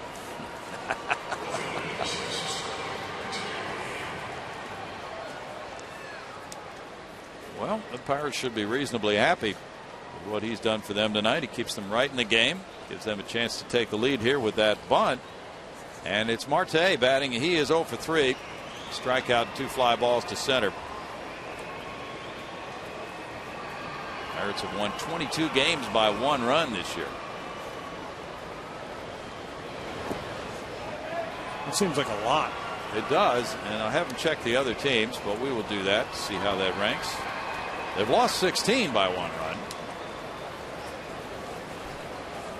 The big thing with them is if they're leading after 7 innings, nobody's broken through against them. Giants have also won 22 1-run games. Well, the Giants are 22 and 15 in 1-run games. Those are the only 2 clubs that have won that many. Dodgers have won 20. How are the Astros doing in 1-run games? 10 and 18. Yes. Still winless in extra innings. 0-9 in extra innings. Got to get this done in 9. You don't want to test that stat tonight, do you? No, sir. We're going to miss. Saturday we start early, so we typically play late. So there's a good chance we're going to go 13, 14 innings here tonight. It's uncanny. It's been the norm. Yeah. With an hour earlier start on Saturday, how many times the games end about the same time as they do on Friday? Either play extra innings or just play slog fest. Everybody up there with 3-2 counts, fouling off 100 pitches. Fly ball toward the line. Francisco coming with the runner tagging, and he slides, but the ball is foul, and he can't get to it.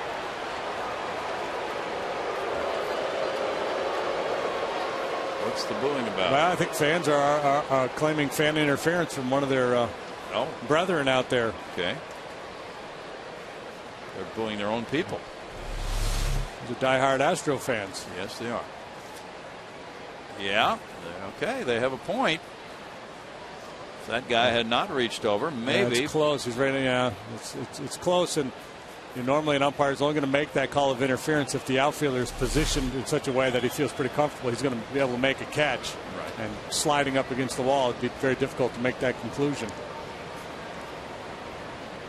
That's rammed into center field. Maxwell over, sliding, and he cradles it.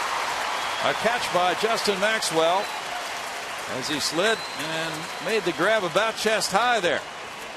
A real nice job of forcing the defender off, knowing where the first down marker was, and then just turning and stopping right there to catch this bullet. It's a good job here. He's got the defender on his back. And right there, kills the clock, gets the first down. Well done. Fred Biletnikoff with the play. That was well done. And now what that looked like? It looked like a football play. It really did. Yeah. That's the way they teach it. Yeah, quarterback throws it low, and he comes back and slides for the catch. Now Presley, who homered in the first inning and walked in the third. We're not one-dimensional up here. We don't just talk about golf. Well, you and Scotty got into it last night. Some good golf discussion. So that'll do us for the weekend. There's strike one. How about Olympics? Should we talk Olympics? Well, I'm just waiting for dressage. I don't know when that starts up. Saw where Ryan Lochte won. Ryan Lochte? Yeah, I think that's his name. Beat Phelps. Phelps finished fourth out of the medals. Oh, really? 400 IM or whatever the event was that they swam today. Okay. 1 ball, 1 strike.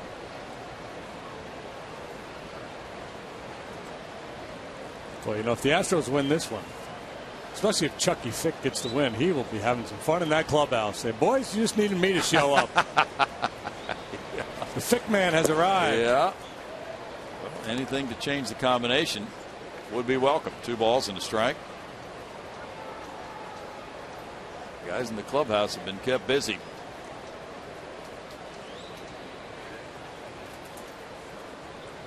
Chucky listed at 6'5".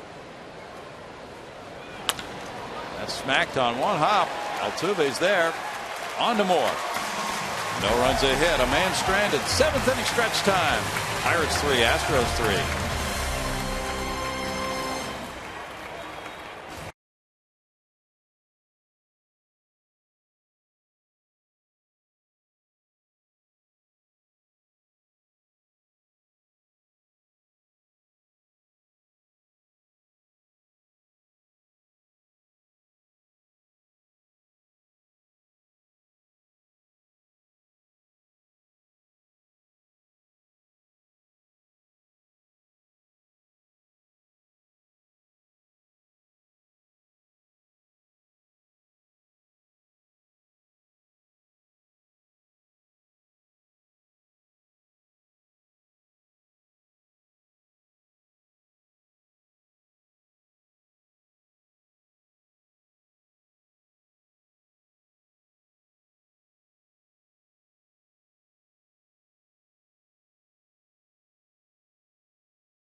Hitting the road, you can take the Astros with you this season. Just subscribe to MLB.tv today to see every Astros out-of-market game live online and on your favorite devices in HD quality. Go to Astros.com to order and get more details.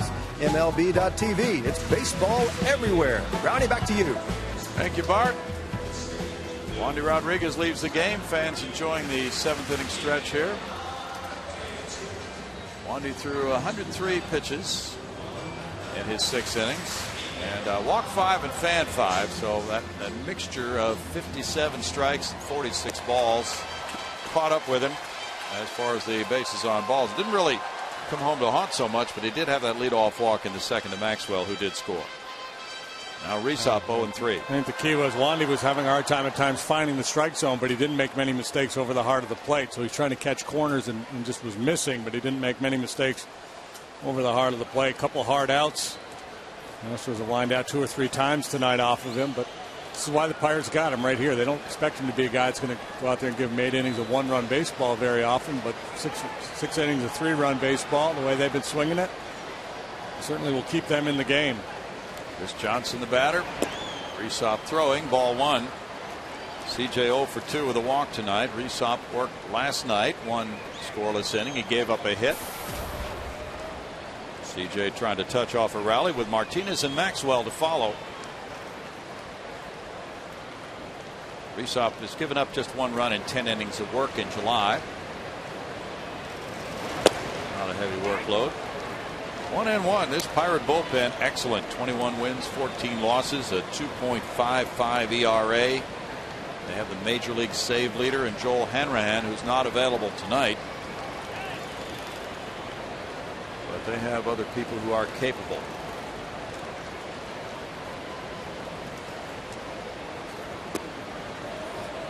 It's 2-1. Brad Lincoln has really developed as a relief pitcher for the Pirates this season. Yeah, the move to the pen seems to suit him quite well.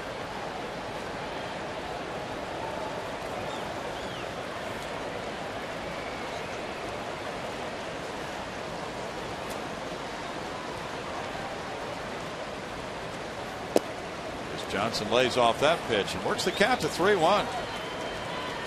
Did very well in his home ballpark this season. 333 for 177 at bats. 8 homers, 29 runs batted in. Staying away from Chris Johnson are the Pirates. One more time. We saw a pretty good command of that outside corner. Full count. Pirates lead all major league clubs in saves with 38. And they've only failed 6 times. That save percentage is tops in the majors, 38 for 44.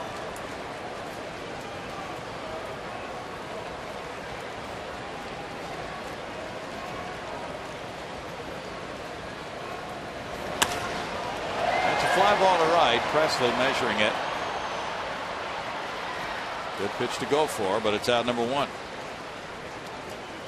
Resop at age 29 comes into a tie game, gets the first man, now faces Martinez, who's 0 for 2 with a walk.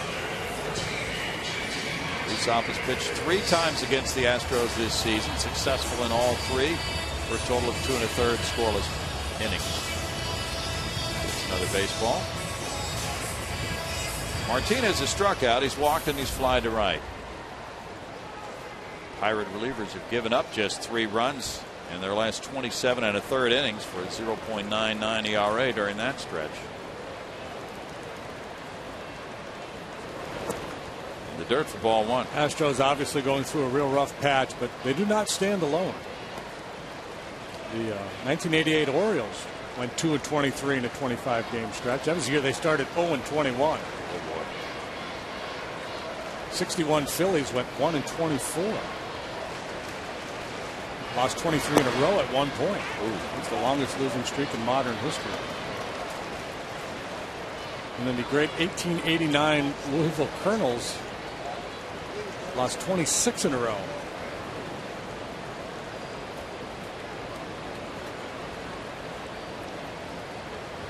I think Milo did some work for that club. Now, do you consider that to be a record that stands with the others after the modern era began, 1903 or so? The 1889 Louisville Colonels? Yes. Well, I imagine baseball historians don't. I do, though. But, you know, under the rules that they had, they still lost. Yeah, you can talk about, the game has changed, so a lot of the rules like home runs and other factors like that, you have to consider the era. But losing is always losing and winning is always winning. So for me, by golly, the 1889 Louisville Colonels stand alone. All right, we'll give it to them. Yeah, I hate to cheat them their place.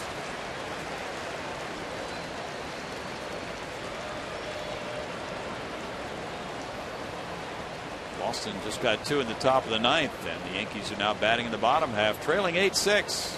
This is a relatively historic streak that the Astros are going through right now.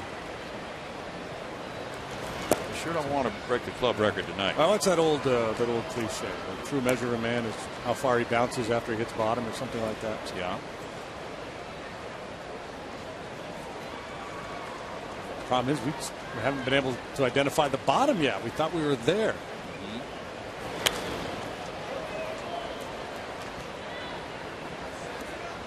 Still 2-2. Trade deadline coming up 3 days from today. The Astros have certainly restructured, and with that, they have dealt away several veteran players. Taking a long-term approach. Pirates did that years ago. I tell you who's a busy man is Fred Nelson. What's he doing? Well, he kind of runs the minor league operation, so he's shuffling all these, getting new guys into the system, getting them set up at their clubs, and having to move guys out off of rosters. And there's, I assume, been a few releases. You'd have to think, because maybe trying to find homes for some of these other minor league guys, try to trade some of the minor league guys that you're considering releasing. Good take there by JD. 3-2. There's a whole world, that minor league side. There's a lot of kids there that people on the minor league side develop. They watch them play. They develop friendships, and even though they might not see them as future major leaguers, they'd love to see them get a chance to continue their career somewhere else.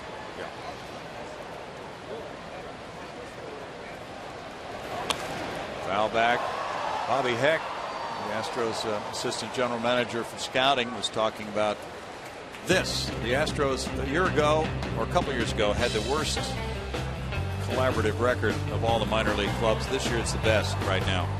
And that's a seldom seen turnaround. Yeah, very impressive the work going on down there on the farm. 10th pitch of the at-bat, and he struck him out. 2 outs. As we promised earlier in the game, it's Miller time, brought to you by Miller Lite. There's a 3-base hit by Justin Maxwell, driving in a couple. Initially, he went into home run trot mode there. He thought he got enough to knock it out of here. But a big swing of the bat by J. Maxwell. A couple of strikes on him. Delivers 2 with that blast to right center. That made it 3-2. Houston in the 5th with 2 outs and 2 strikes. And now, with 2 outs, he comes up here in the 7th inning. He also has lined to short, and he's walked and scored. Each club with 6 hits tonight. That's ball 1. And the other part about the conversation with Bobby Heck that was interesting was he discussed Delino DeShields, who was playing his 2nd year at Lexington and doing quite well this season. And he said it was really necessary to have him repeat that year at Lexington this year for him to reach what we feel to be his potential at this stage of his career. He's stealing a ton of bases. He said his play at second is greatly improved. Some of the people who are so-called experts think that he should be a center fielder, but he said we don't. We still see him as a second baseman, and he's come a long, long way. And he said at another time, maybe an organization wouldn't want him to stay there and repeat that. They'd want to move him up. Well, and sometimes people view repeating a level as failure. But when you're that young, my goodness, how old he'd be? What, a sophomore in college if he hadn't signed, right? Right. I think he's 19 or 20. Yeah. Maybe a freshman in college. So it's working.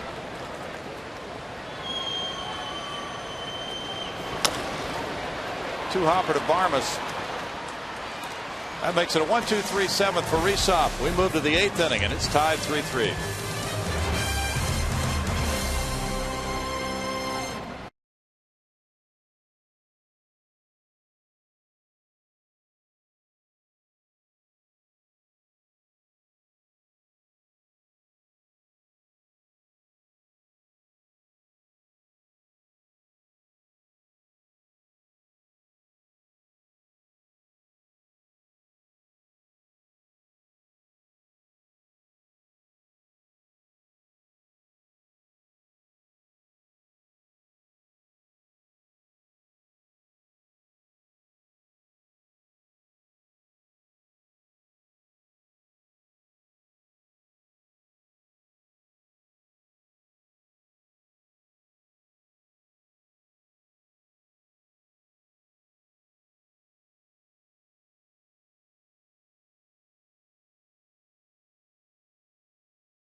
There's a catch.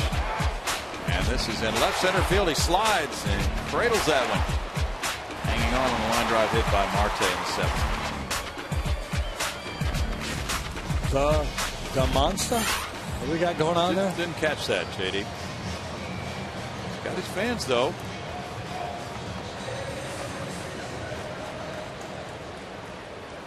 The monster. Okay, not sure about that, but hopefully we'll learn. Fernando Rodriguez warming up. Chucky Fick delivers. There's strike one. He's working in his 2nd inning. As pitcher number 3 of the night, Andrew McCutchen is 1 for 3. This is the old don't walk him, but don't give him anything to hit. Okay. Yeah. So you better be on your game against Andrew McCutchen.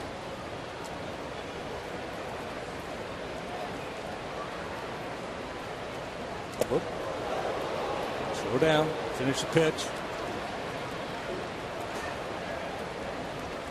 Marky Vaughn hit 385. And that's the best one season performance by a Pirate. I'm familiar with the great Jake Stenzel, but he too from back in that era, 1895.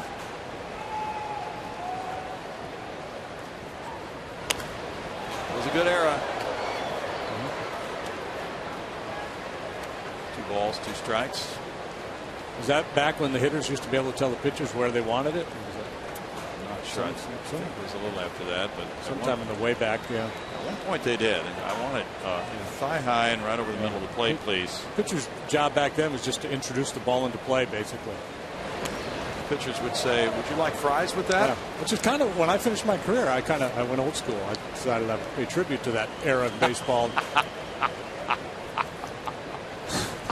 Where'd you like this hanging changeup? Right there, you got it, pal. Fernando Rodriguez warming up. Here's a dilemma, and now it's a full count. Try not to give in, but now it's come down to cases here, 3-2. A walk could lead to a stolen base, so that's essentially a double. That's a walk. Well, McCutchen has not been doing a lot of running. He's got 14 steals this year. He's been caught 7 times. I'm a little bit surprised that he hasn't been more efficient. Brad Lincoln's warming up. He has become such a valuable offensive player for them. It may be that the Pirates have said, "Look, don't get crazy out there running the bases. You're too valuable. We can't afford to have you banged up." They could be treating him like the Astros treated Jimmy Wynn. Garrett Jones has a triple in 3 at-bats. Pick your spots. Of course, this would be a spot, right? 3-3 game in the 8th inning. I think you kind of change your thinking a little bit. Now they told Jimmy Wynn, "Hey, we can't afford to have you get hurt stealing bases, so don't steal as much." But yeah, here you want him going.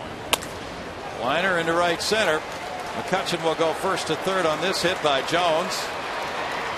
And with nobody out, the Pirates have men on at the corners on Jones's 2nd hit.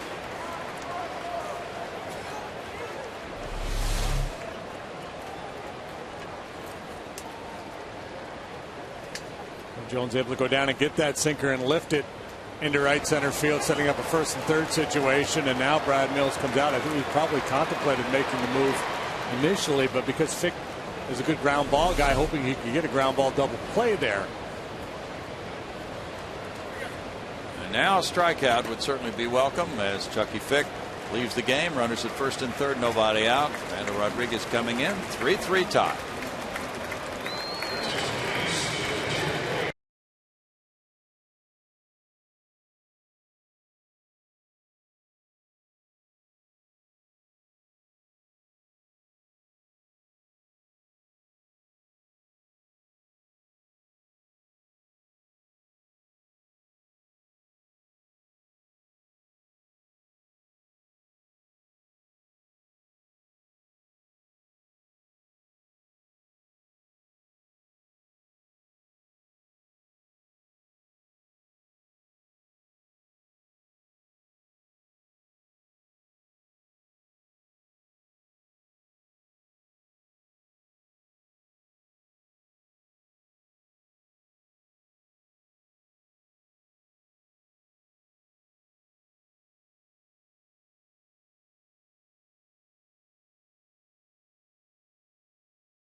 nobody out.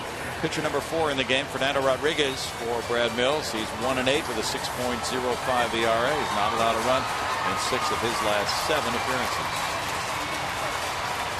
Well, Fernando, the guy in that bullpen that's most likely to come in and get you a couple of big punch outs, and that would certainly come in handy here with runners on first and third, nobody out.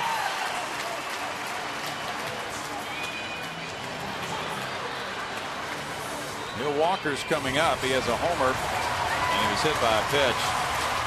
Walker has struck out 85 times this season.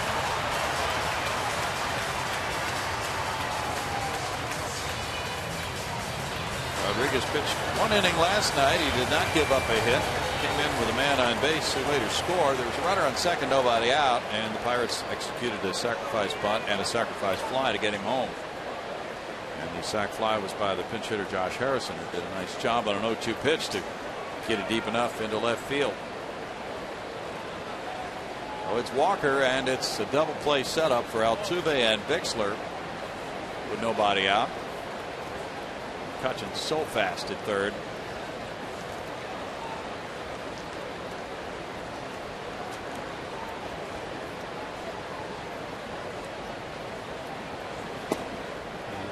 It's a tough situation for Brad Mills.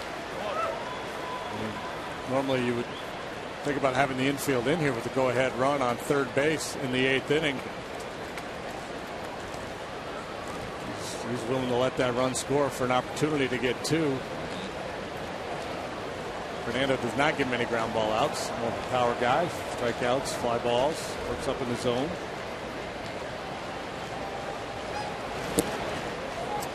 It's 1-1.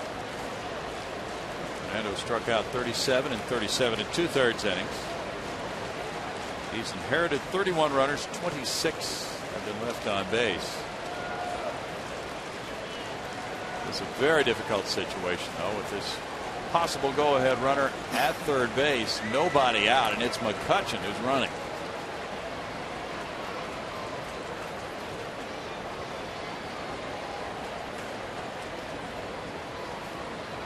Fake to third, look to first. Minnesota 11, Cleveland 3. They're in the top of the 8th at Target Field. Twins. They scored 11 or 12 last night. Josh Willingham hit his 27th. Miami 4, San Diego 2, bottom of the 8th in Miami. Justin Ruggiano hit number 8. Jose Reyes number 7.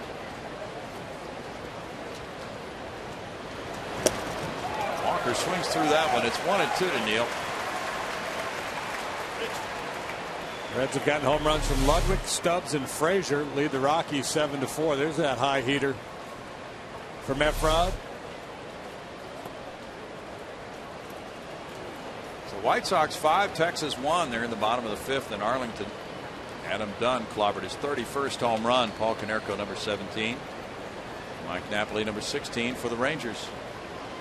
They come in bunches for Big Adam. They sure do. That's a hanger, shallow, and McCutcheon will go back. He's not even going to tag. 1 out. Bixler with the catch.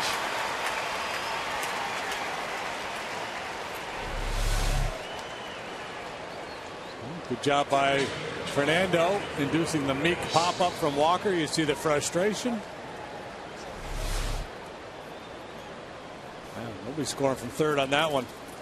Even the sliding Billy Hamilton's not going to score on that one. A little conference here with Corporon and Fernando. Alvarez has grounded into 5 double plays in 309 at bats. That's not a high number at all. Because he's either hitting it in the air or swinging and missing. Yeah. And with Fernando on the mound, the likelihood of a ground ball here is very, very small. You're right. So watch. Here comes a one hopper to second. This matchup, that would be a shocker. Strike one. Pirates did score in the 6th, but they had a chance to really have a big inning in that 6th inning. And Alvarez hit that little tapper in front of the mound. That went for double play ball. It's kind of an unconventional double play. And then they scored the run on the it was ruled a pass ball when Wesley Wright crossed up Carlos Corporon. Good play there by Corcoran. 1-1.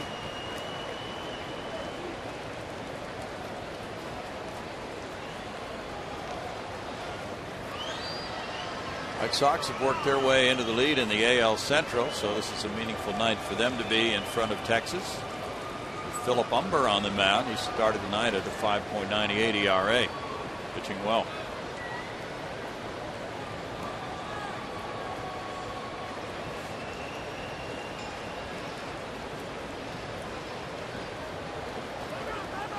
Called. Fernando, very deliberate he is to begin with, and there I think he's just trying to upset the timing of Jones over there at first base. He's not a real base stealer, but you never know. First and third situation, I think he wouldn't be going anywhere until there were 2 outs in the inning. Fastball away.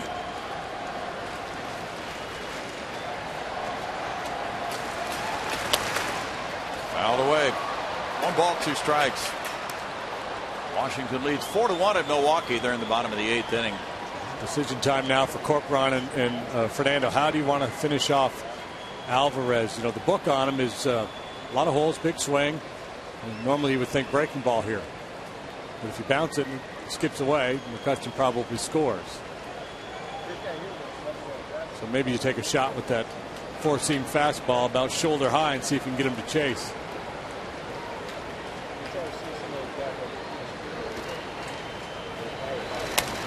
Yeah, that was pretty aggressive there.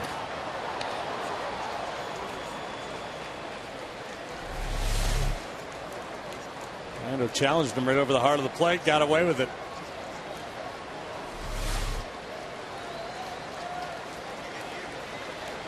Jordan Zimmerman started tonight for the Nationals. He gave up 1 run in 6 innings. Left with a lead, which is now 4-1 Washington in the 8th. Nats 4 in front of Atlanta when play began today.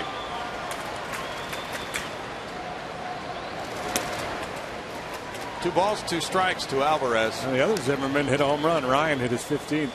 He's been bashing him lately. Moore hit number 6. Corey Brown hit his first.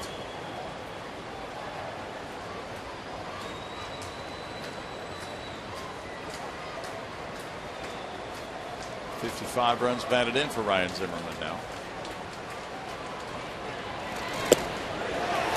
Strike 3. Alvarez caught looking. Now it gets interesting. 2 outs, runners at first and third. Look at Efrod. Look at Efrod work. Oh, pop up and now a backdoor breaking ball to finish off Alvarez. Maybe off the outside corner, but close enough for Rackley.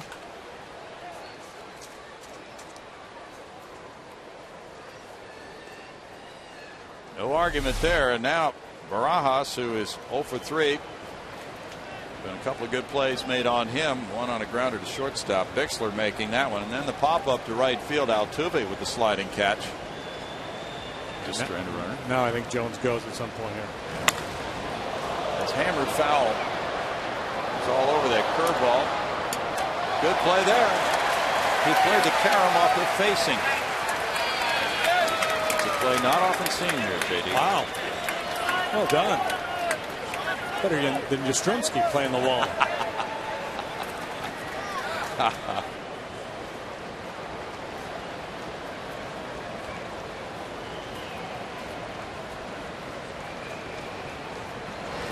In the dirt. Corcoran doing nice work. It's 1-1.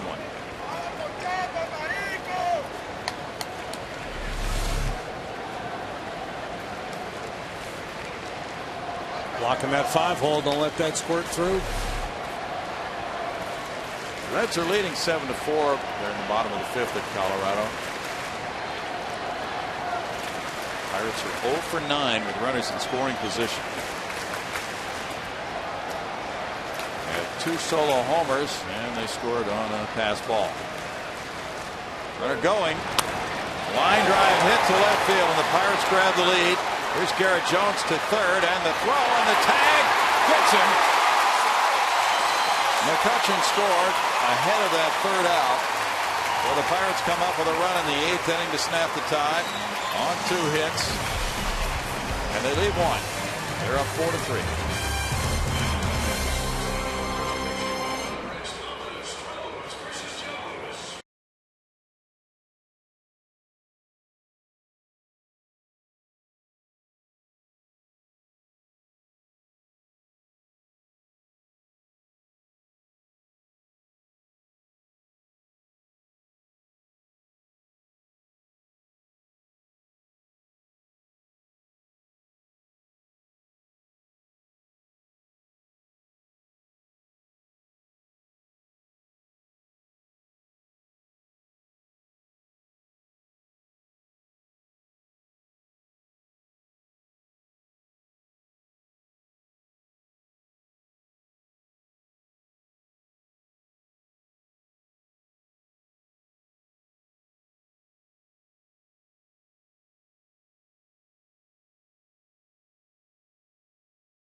Presented by Chevron. It's a 105 start. 12:30 for Astros Live. Matching James McDonald, who's 10-4 with a 3.15 ERA, and Lucas Harold, he's 7-7 with a 4.07. Join us tomorrow at 12:30. You like the pitching matchups for this 4-game series with the Pirates, as good as McDonald has been. This is the one that probably looked the best for the Astros, the way Harold has pitched, especially here at Minute Maid Park. You got an ERA in the ones, 180 something here, and McDonald has had his struggles of late. Certainly a good one is McDonald, and a bit of a breakout year, but an ERA of 8 something in 3 starts since the All-Star break. Casey McGee takes over at first base. Brad Lincoln, we talked about him earlier, the U of H guy who has converted to the bullpen, and boy, what a conversion it has been. 2-0 with an ERA of 0.52 in relief. 34 2/3 innings. He's fanned 39, walked but 8, and allowed a 174 batting average. So Lincoln has been lights out. Lights out Lincoln. Yeah. Francisco is 0 for 2 with a walk. Lincoln's first pitch to him is at 94. Strike one to Ben. Reesop had a hitless inning with a strikeout. He could be the winning pitcher now.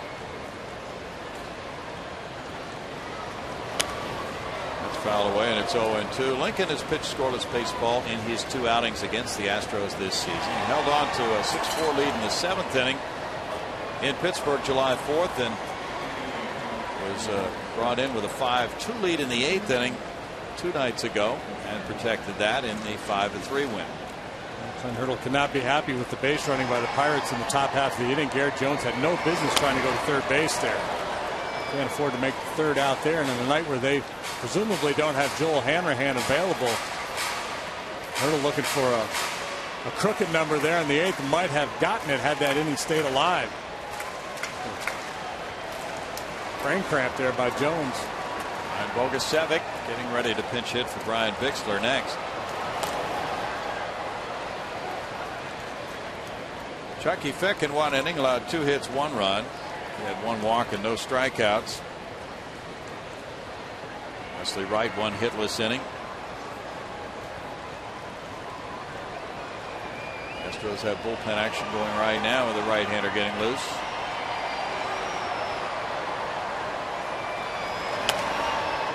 That one's hit in the air on the infield. Neil Walker. 1 out here in the home 8th inning.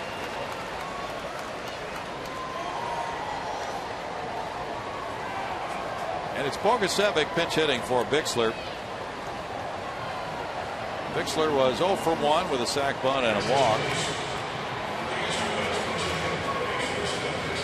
A big day for Matt Kemp today, Brownie, in that win. What did he do?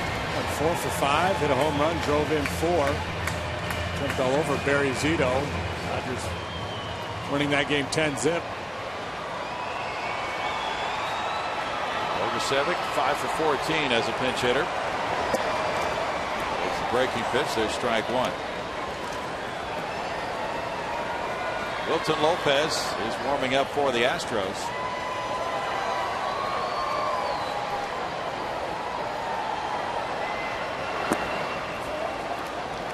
The appeal goes to third base, and there's the check swing call by Alan Porter.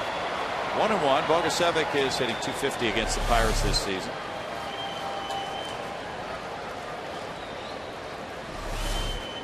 Bogey 0 for 5 in this series. As a pinch hitter, he's done well.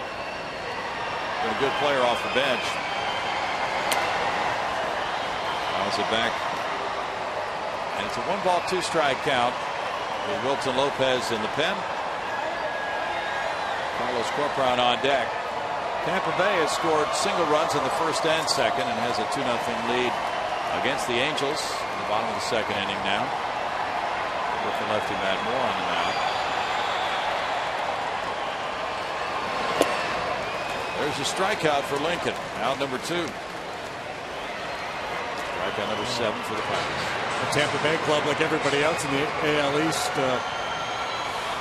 essentially playing for second place for one of the 2 wild card spots, unless the Yankees do an absolute colossal collapse. Tampa Bay 9.5 behind the Yankees, but they're right there in the wild card chase. Corporan has singled in a run in the second inning. He's lined out to center, and he is struck out. Scott Moore is on deck. Scott in the number 9 spot in the order.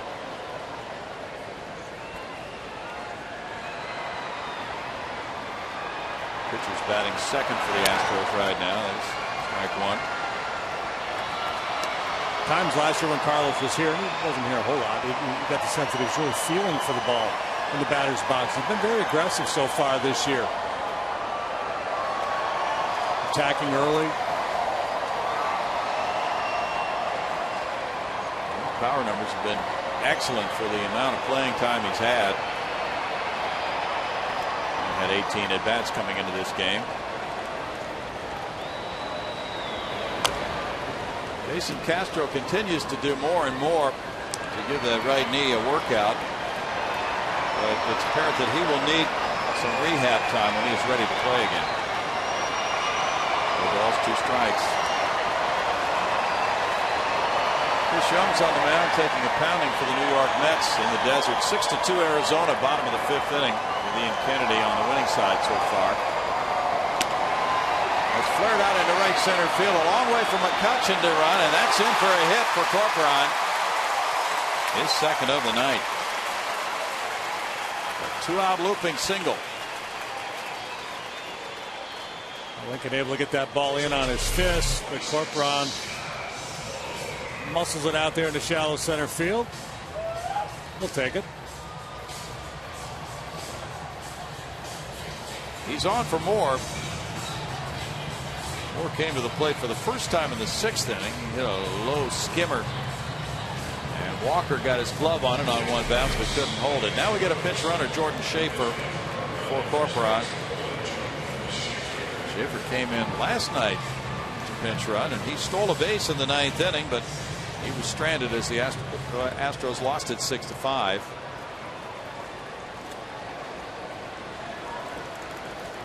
On a room on the left side of the infield here for Scott Moore.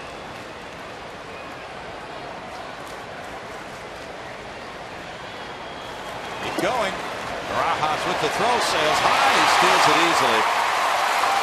Schaefer once again comes off the bench cold and delivers a stolen base. And the Astros are 8 for 8 in steals against the Pirates this year. Barajas has thrown out only 4 of 48. Man, stumbling in. Oh, man. He almost did a face plant about halfway there and still able to steal the base. Yep. That's the 25th.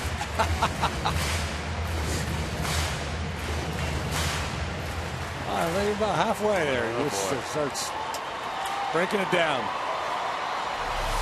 That's really embarrassing if you fall halfway between first and second. The catcher goes high and they still get you.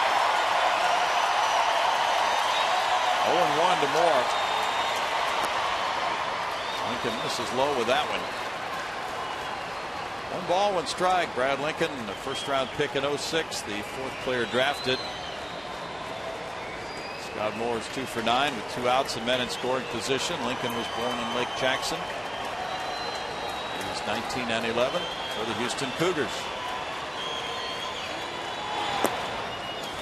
Good recognition there by Moore of the breaking pitch that it would be low for ball 2.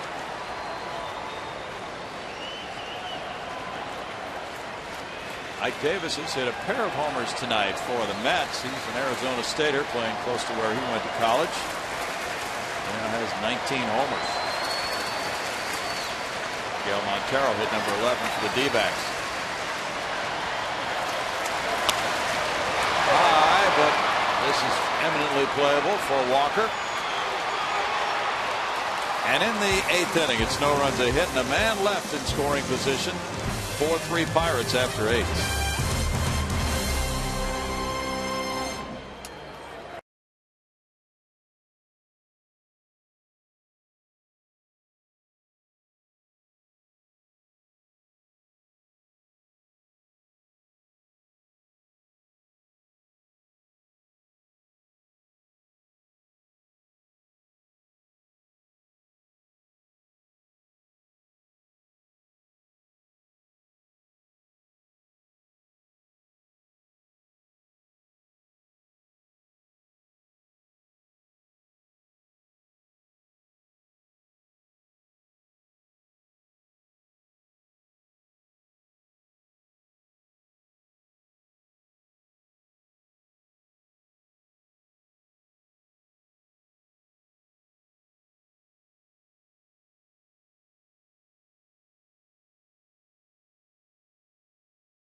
Group. Call 1-800-PROGRESSIVE today.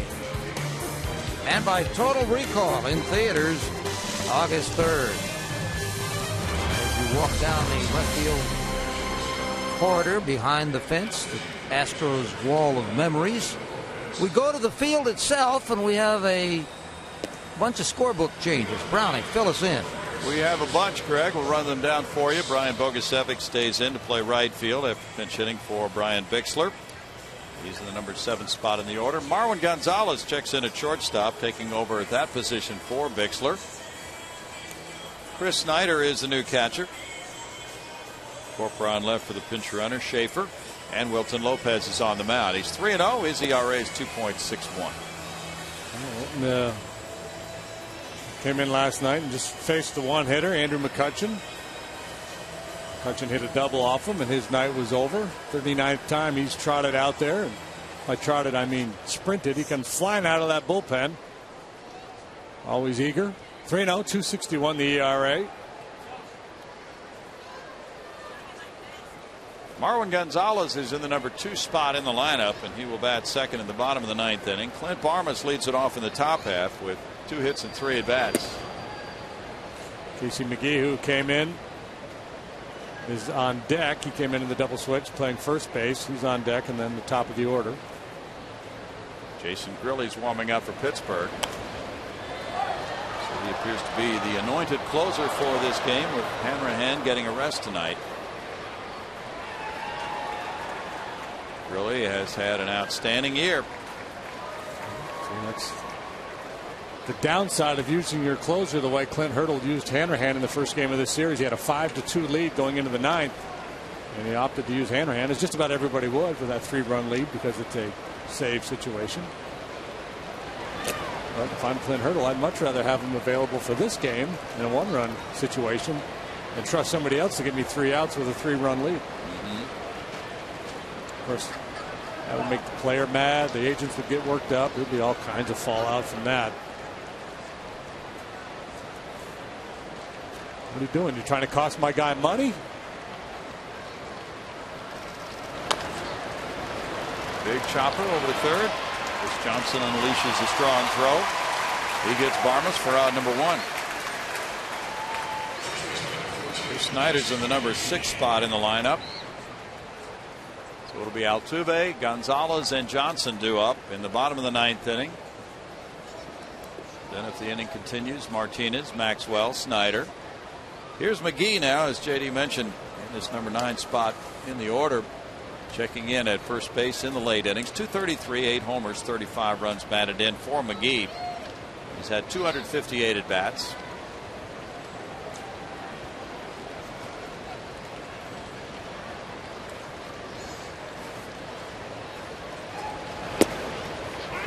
Strike to McGee. Happy 30th birthday to Julie Navarro. Big Astro fan celebrating up in Austin, over in Austin, wherever that place is. Okay. Fly ball to right center. Maxwell and Bogusevic. Bogusevic.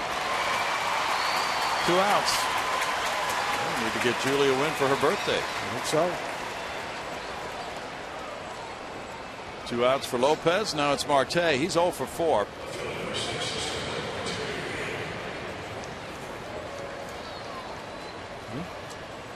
Just like that, he's just a 167 hitter now. 2 nights ago, he was a history-making, legend in the making, homering on the very first big league pitch he saw. Now he's just a struggling rookie. 2 days later. Slump-ridden. Swinging at everything. Struck 1. Good pitch there for Wilton.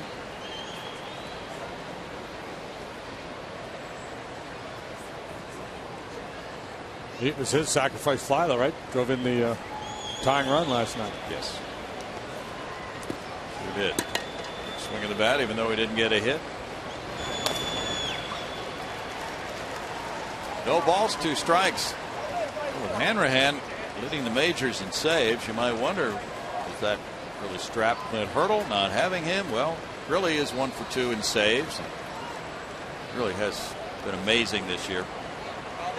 I would guess that Clint Hurdle feels pretty comfortable even with a 1-run lead.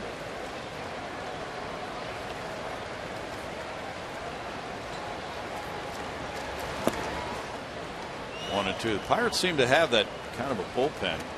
A lot of flexibility. They have one save from Grilly, one from Hughes, one from Lincoln, one from Resop. They pass around to work.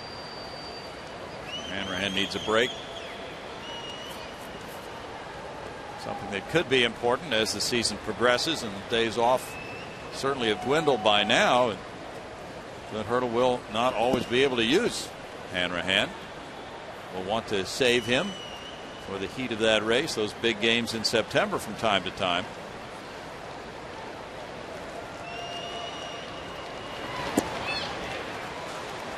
It's 2-2.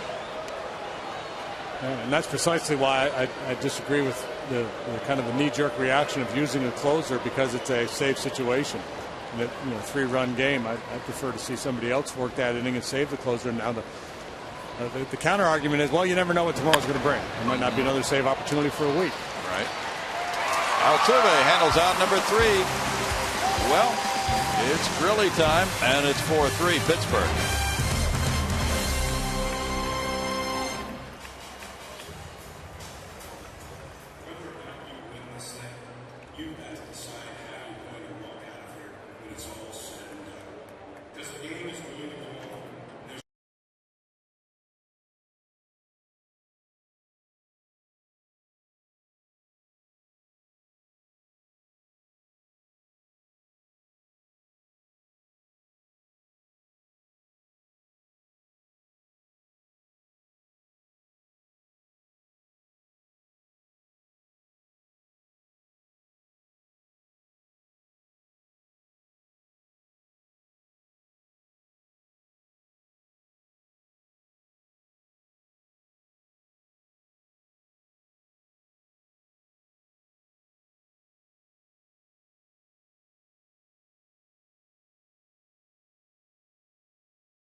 Three-2 lead. The 6th inning unearned run tying it for the Buccos. Then they push across an 8th inning tally on a single by Barajas with 2 outs, and now they have a 4-3 lead, trying for their 16th win in their last 22 games, and giving the ball to Jason Grilly, who's 1-3 with a 1.91 ERA and 1 save. Giving the ball to Jason Grilly has been a really good idea this year. 5 earnings allowed in his last 32 appearances, a 173 batting average against, 191 ERA, and a strikeout rate that's just out of control, well beyond anything he had ever done prior in his career. To what do you attribute that? I don't know. He was good last year after joining the Pirates with 10 strikeouts per 9 innings, but now he's up around 14 strikeouts per 9 innings for his career. It's about 7.5. He's 35 years old, first round pick in '97 by the Giants. He's been a guy who's relied primarily on fastball slider. Altuve is 2 for 4. Alvarez close to the bag at third, so is McGee at first. And a no doubles alignment. Altuve looks at ball 1. Oh, he is just being given the left field corner. Marte way over in left center field. McCutchen shaded about 8 steps toward right center. About as far over to left center as you're going to see a left fielder in this ballpark. They're trying to take away the gap, to take away the lines at first and third. Trying to take away that ground ball down the line for an extra base hit, and they're thinking he's more inclined to hit the ball in the gap than he is down the line in the air, especially on the pull side. So they're trying to tighten up that coverage. Whoa! in left center. Really got a call there.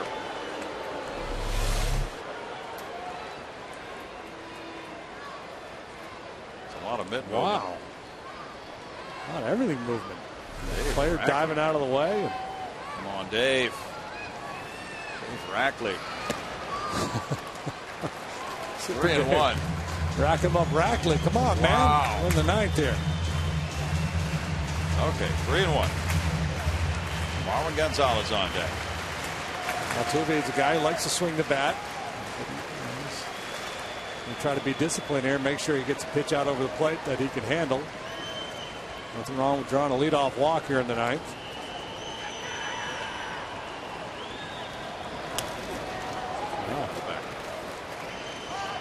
The earlier pitch was a strike, then that one was, so he swung, and it's 3-2. Getting tremendous run on that two-seam fastball. It's a hard thrower, 93 miles an hour, 94. Dad Steve was a big leaguer. There was a third Grilly, a Guido Grilly that played in 1966. I don't think he's any relation. Familiar with Guido Grilly, Brad? No, it sounds like a place you might go for a grilled cheese sandwich, though. Struck him out. Straightened that fastball out. Four-seamer at 94 miles an hour and slipped it right by Altuve, a guy who rarely misses fastballs in the strike zone. For a long time early in the year, he had not missed a fastball in the strike zone. He was so good. This time he's just a little tardy. It's one out for Grilly. He had 3 major league saves before this year, one more this year. Now Marwin Gonzalez batting for the first time. Gonzalez is hitting .254. He has a homer and 5 runs batted in. .278 as a left-handed batter. Alvarez moves in tight. Fouls it for strike one. Marwin's doing an excellent job filling in for the injured Jed Lowry.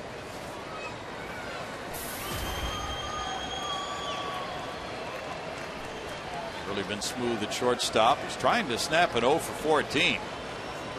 On this homestand, he's 2 for 20. He had started 12 of the last 13 at shortstop before tonight. 1 ball, 1 strike. Really tries to close it out. Hanrahan would be in line then to return to the mound tomorrow, presumably. Phillies pitched 3 times without allowing a hit to the Astros. 3 innings.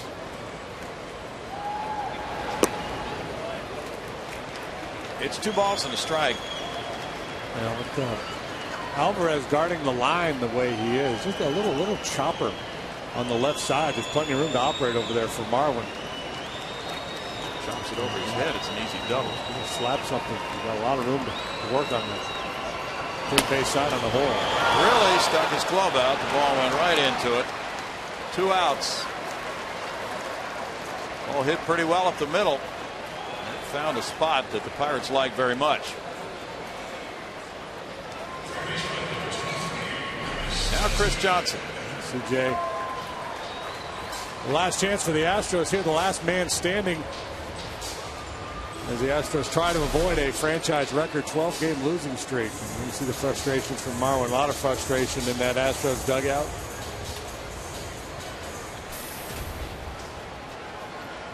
CJ walked in the first inning. He's 0 for 3 since then. Lined out in the third with a very good swing. Astros 1 for 10. The Pirates 1 for 10 with runners in scoring position, and yet they lead it. Ooh, high. Really coming right after him.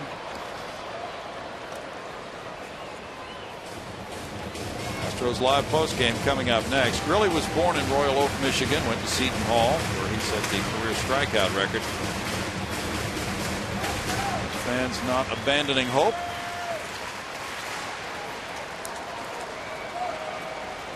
And a tough homestand with some late inning losses. 1-1 with J.D. Martinez on deck.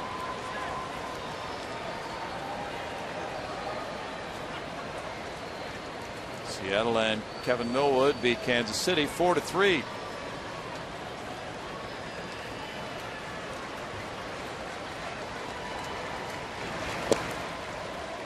CJ takes it. It's ball 2.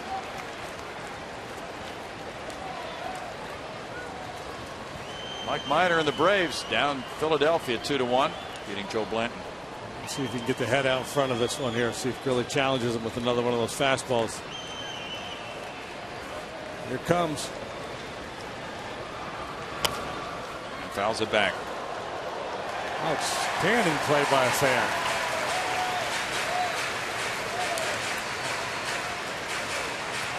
Astros lost the first 2 games in this series by scores of 5-3 and 6-5. They trail 4-3 now. They lost a couple of 2-run games in the Cincinnati series. Lost a 1-0 game in San Diego.